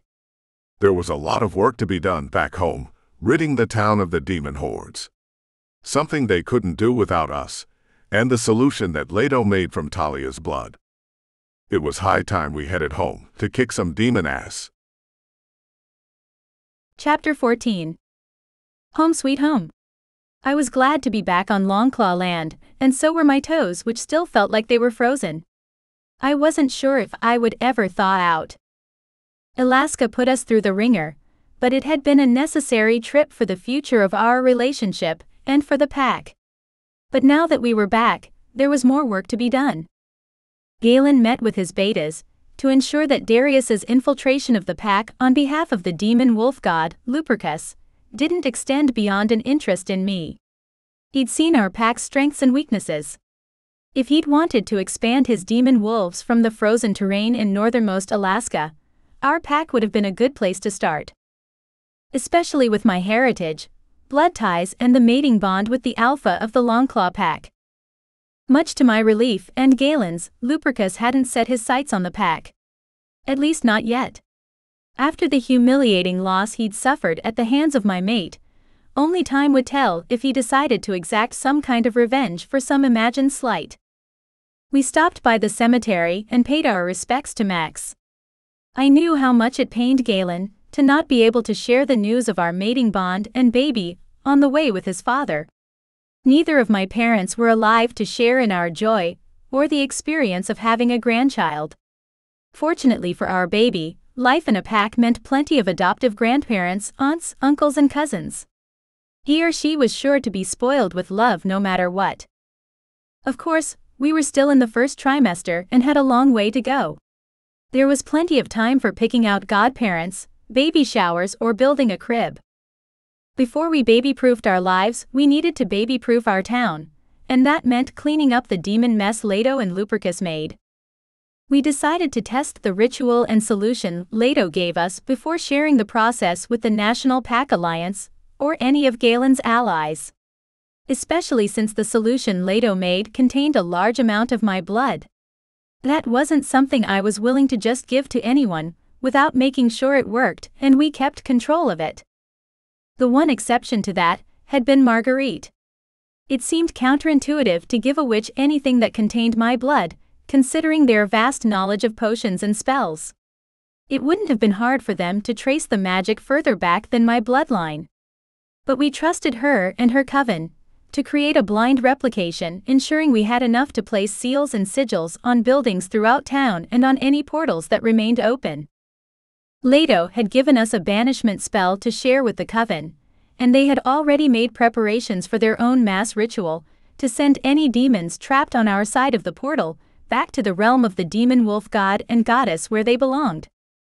It took a few weeks of replacing the sigils, reworking any necessary wards, and Marguerite and her coven performing the ritual to cleanse Longclaw lands and the town of the demon scourge. The solution drafted from my blood had done the trick. Our streets were clear and the people had returned to their lives. Businesses reopened and families moved back to their homes. We finally had peace. Well, some peace? The demons were gone, which meant life had slowly returned to normal, and that included the Northwood Pack's attempts to take control over ours. Maddox and his father never learned from their mistakes before. It seemed naive of me to expect them to just up and change their ways. But if anything could have done that, it would have been a bunch of demons running loose. When that failed, it was clear that the Northwood Pack was well and truly hopeless under their current leadership. If it could even be called leadership. Tyranny was closer to the truth. Galen and I stayed up with the sunrise several nights discussing what, if any, our next move would be with the Northwood Pack. They'd wasted no time attacking us once word got out that we'd returned home from Alaska, as fated mates with a baby on the way. It seemed Maddox and his father would not stop until they'd taken me out. That just wouldn't work with the plans that Galen and I made for our future, which left us with no other choice but to take over the Northwood Pack and merge them with the Long LCAW Pack. It was a win-win scenario, and we presented it as such to Galen's betas and the pack elders. There were good people in my old pack, trapped in between a rock and a hard place with the current leadership and nowhere else to go. We were about to change that. The Northwood Pack crossed our property lines and launched attack after attack on our people, spilling innocent blood and a useless loss of werewolf life. We decided to take the fight to the Alpha and his son. Marcus, Theo and David came with us. We piled into the SUV and headed out on the old dirt road that led into Northwood territory. I was transported back to the day I'd been exiled, kicked out of my pack, and the only life I'd ever known with whatever I could fit into the trunk of my car. I'd come a long way from that naive doe-eyed girl with no family or home to speak of. I wasn't Talia Linetti, daughter of the Alpha's punching bag and scapegoat anymore. I was Talia Longclaw, princess of the Bone Clan. And the Northwood Alpha was about to find out exactly what that meant. We didn't bother with a sneak attack, slipping through the woods over property lines. I wanted Maddox and his father to see me coming. We drove into town and pulled up to the Alpha's house. Galen and I got out of the SUV with Marcus, Theo and David at our backs, climbed the porch steps and knocked on the front door. What the hell? Maddox opened the front door, eyes wide with shock and mistrust as he sized up our party. He narrowed his gaze when he worked his way back to me and Galen. Dad, you are not going to believe who's at the door. Maddox crossed his arms over his chest and leaned against the door jamb, crossing his legs at the ankles. He was every bit the arrogant asshole, and I had no idea what I'd ever seen in him.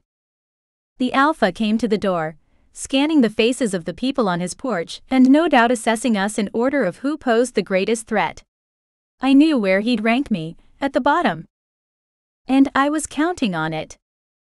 Well, it isn't Galen Longclaw. You've come to hand over your pack? You can keep Linetti. The alpha scratched the stubble on his jaw, as if he were contemplating a legitimate offer. I accept. You wish. Theo joked, masking his words in a fake cough. My name isn't Linetti. Not anymore. I stepped forward, taking the lead position in our group with the added confidence that Galen was there, lending me some of his strength through our bond. I am Talia Longclaw, princess of the Diafol Bone clan, and I am here to facilitate your resignation and the transition to new leadership. What? Maddox shook his head, seemingly hung up on my titles. It's a challenge, son. The alpha clapped his hand on Maddox's shoulder with an air of confidence he hadn't earned. And am I understanding this right? Talia is the one making it? Do you accept my challenge? I held my ground and met his gaze. Or am I presenting it before the National Council? I accept. The alpha pushed past his son and strolled out onto the front porch. After you. He kicked off his shoes and padded out to the front lawn, and gave me the come-on gesture to join him in the yard. I'd watched the alpha fight and fought him myself before. The man had nothing on Alida. I learned more from one fight with the captain of Leto's guard than I had in any of my previous fights. Not that there were many. Women weren't given the opportunity to learn to defend themselves in the Northwood pack. But I wasn't a Northwood wolf. Not anymore. In truth, I never was one. I let the alpha come to me, landing counter punches whenever he threw one of his own. I kept my guard up, especially around my stomach, avoiding body blows to keep the baby safe from injury during the challenge. I'd expected him to stay on his feet longer, that he would assume he could easily take me in my human form, but I was ready for his shift. I felt the magical charge in the air, like static electricity, just before he transformed. And I met his wolf with mine. She stood on all fours, a ferocious, growling, snarling white beast with red soul-piercing eyes. The alpha wasn't ready for her to come face to face with the princess of a demon wolf pack. My red eyes threw him off, and I used them to my advantage. I lunged for his throat, my incisors piercing through fur and hide down into the muscle. Blood poured from his wounds, and I clamped down until my teeth met and his larynx was crushed. The alpha's limp body landed in a heap when I unlocked my jaws. He shifted back to his human form when the last piece of his soul left his body. Maddox made a strangled sound. Not unlike the one I'd made the day my father had been killed. I knew his pain, and wouldn't have wished on him or anyone else.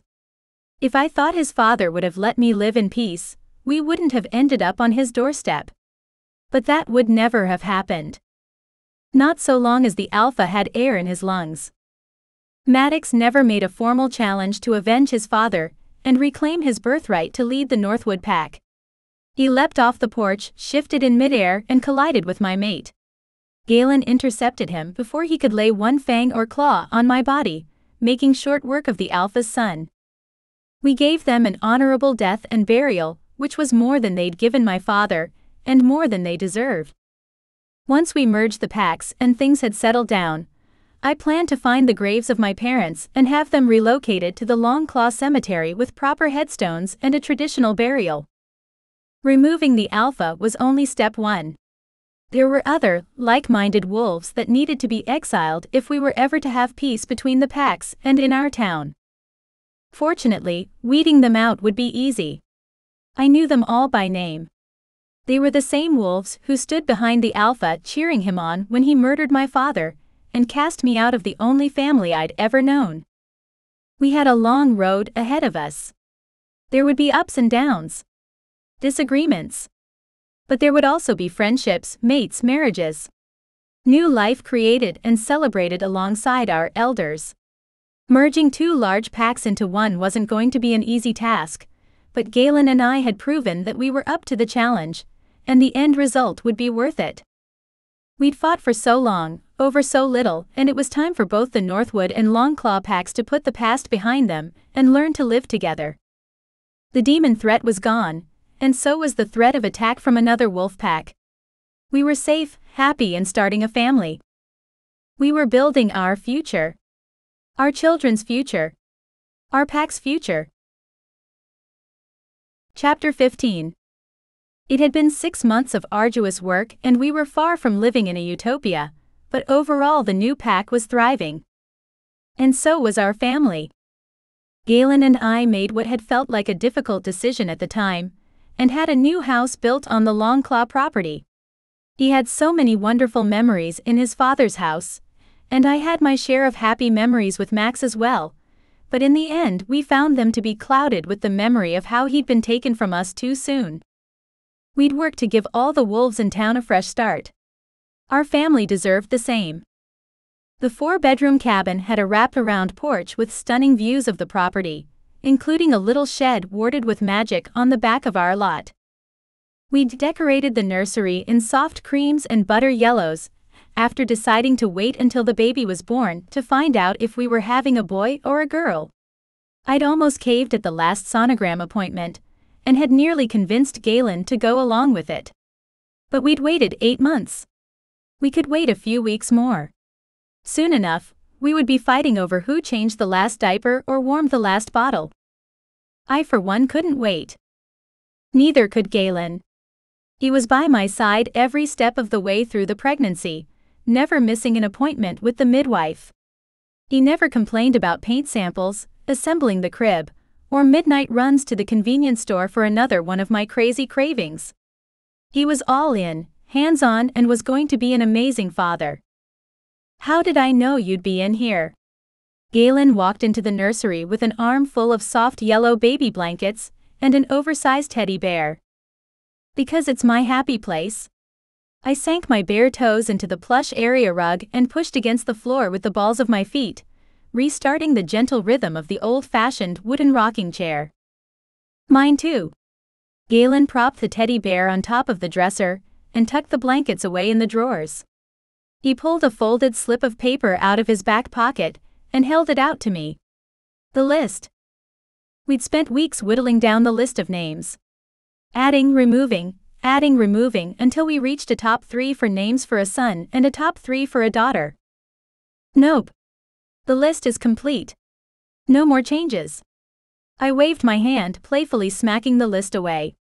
Besides, I already told you, we'll know which one of the names suits their sweet chubby little face when we meet them. They'll pick their own name. Okay, I know better to argue with you. Galen came up from behind me, eased the rocker back and leaned down, placing a kiss on my forehead. When are you going to say yes and marry me already? Let's make it official. Our fated mate Mark already made it official. I rested my hands over my swollen belly and closed my eyes, a smile forming when I felt a healthy kick beneath my palm. Talia. Galen mixed my name with a soft growl. I'm serious. I know you are, and that's why your reaction is so adorable. I eased myself out of the rocking chair and reached for Galen. But he was already on bended knee, with a small black velvet box in his trembling hands. He pried open the lid, revealing a sparkling diamond inlaid with smaller stones that formed the shape of a star. Just like the one in our fated mate Mark. Talia, please make me the luckiest wolf in the world. Will you marry me? He pulled the ring from its box, took my left hand in his, but waited for me to say the words before slipping it on my ring finger. Of course, I'll marry you. With our baby due within the month, we didn't have time for an elaborate ceremony, which was never really our style. Galen and I had had an unconventional romance. We fell hard fast and fought like hell to be together. Our union wasn't about the dress or a huge guest list. It was about our love for each other. Under a full moon and a sky full of stars, we stood before our friends, packmates, and took our vows to love and cherish each other. After everything we'd been through separately and together, we deserved our happily ever after. A home, a family, a healthy pack.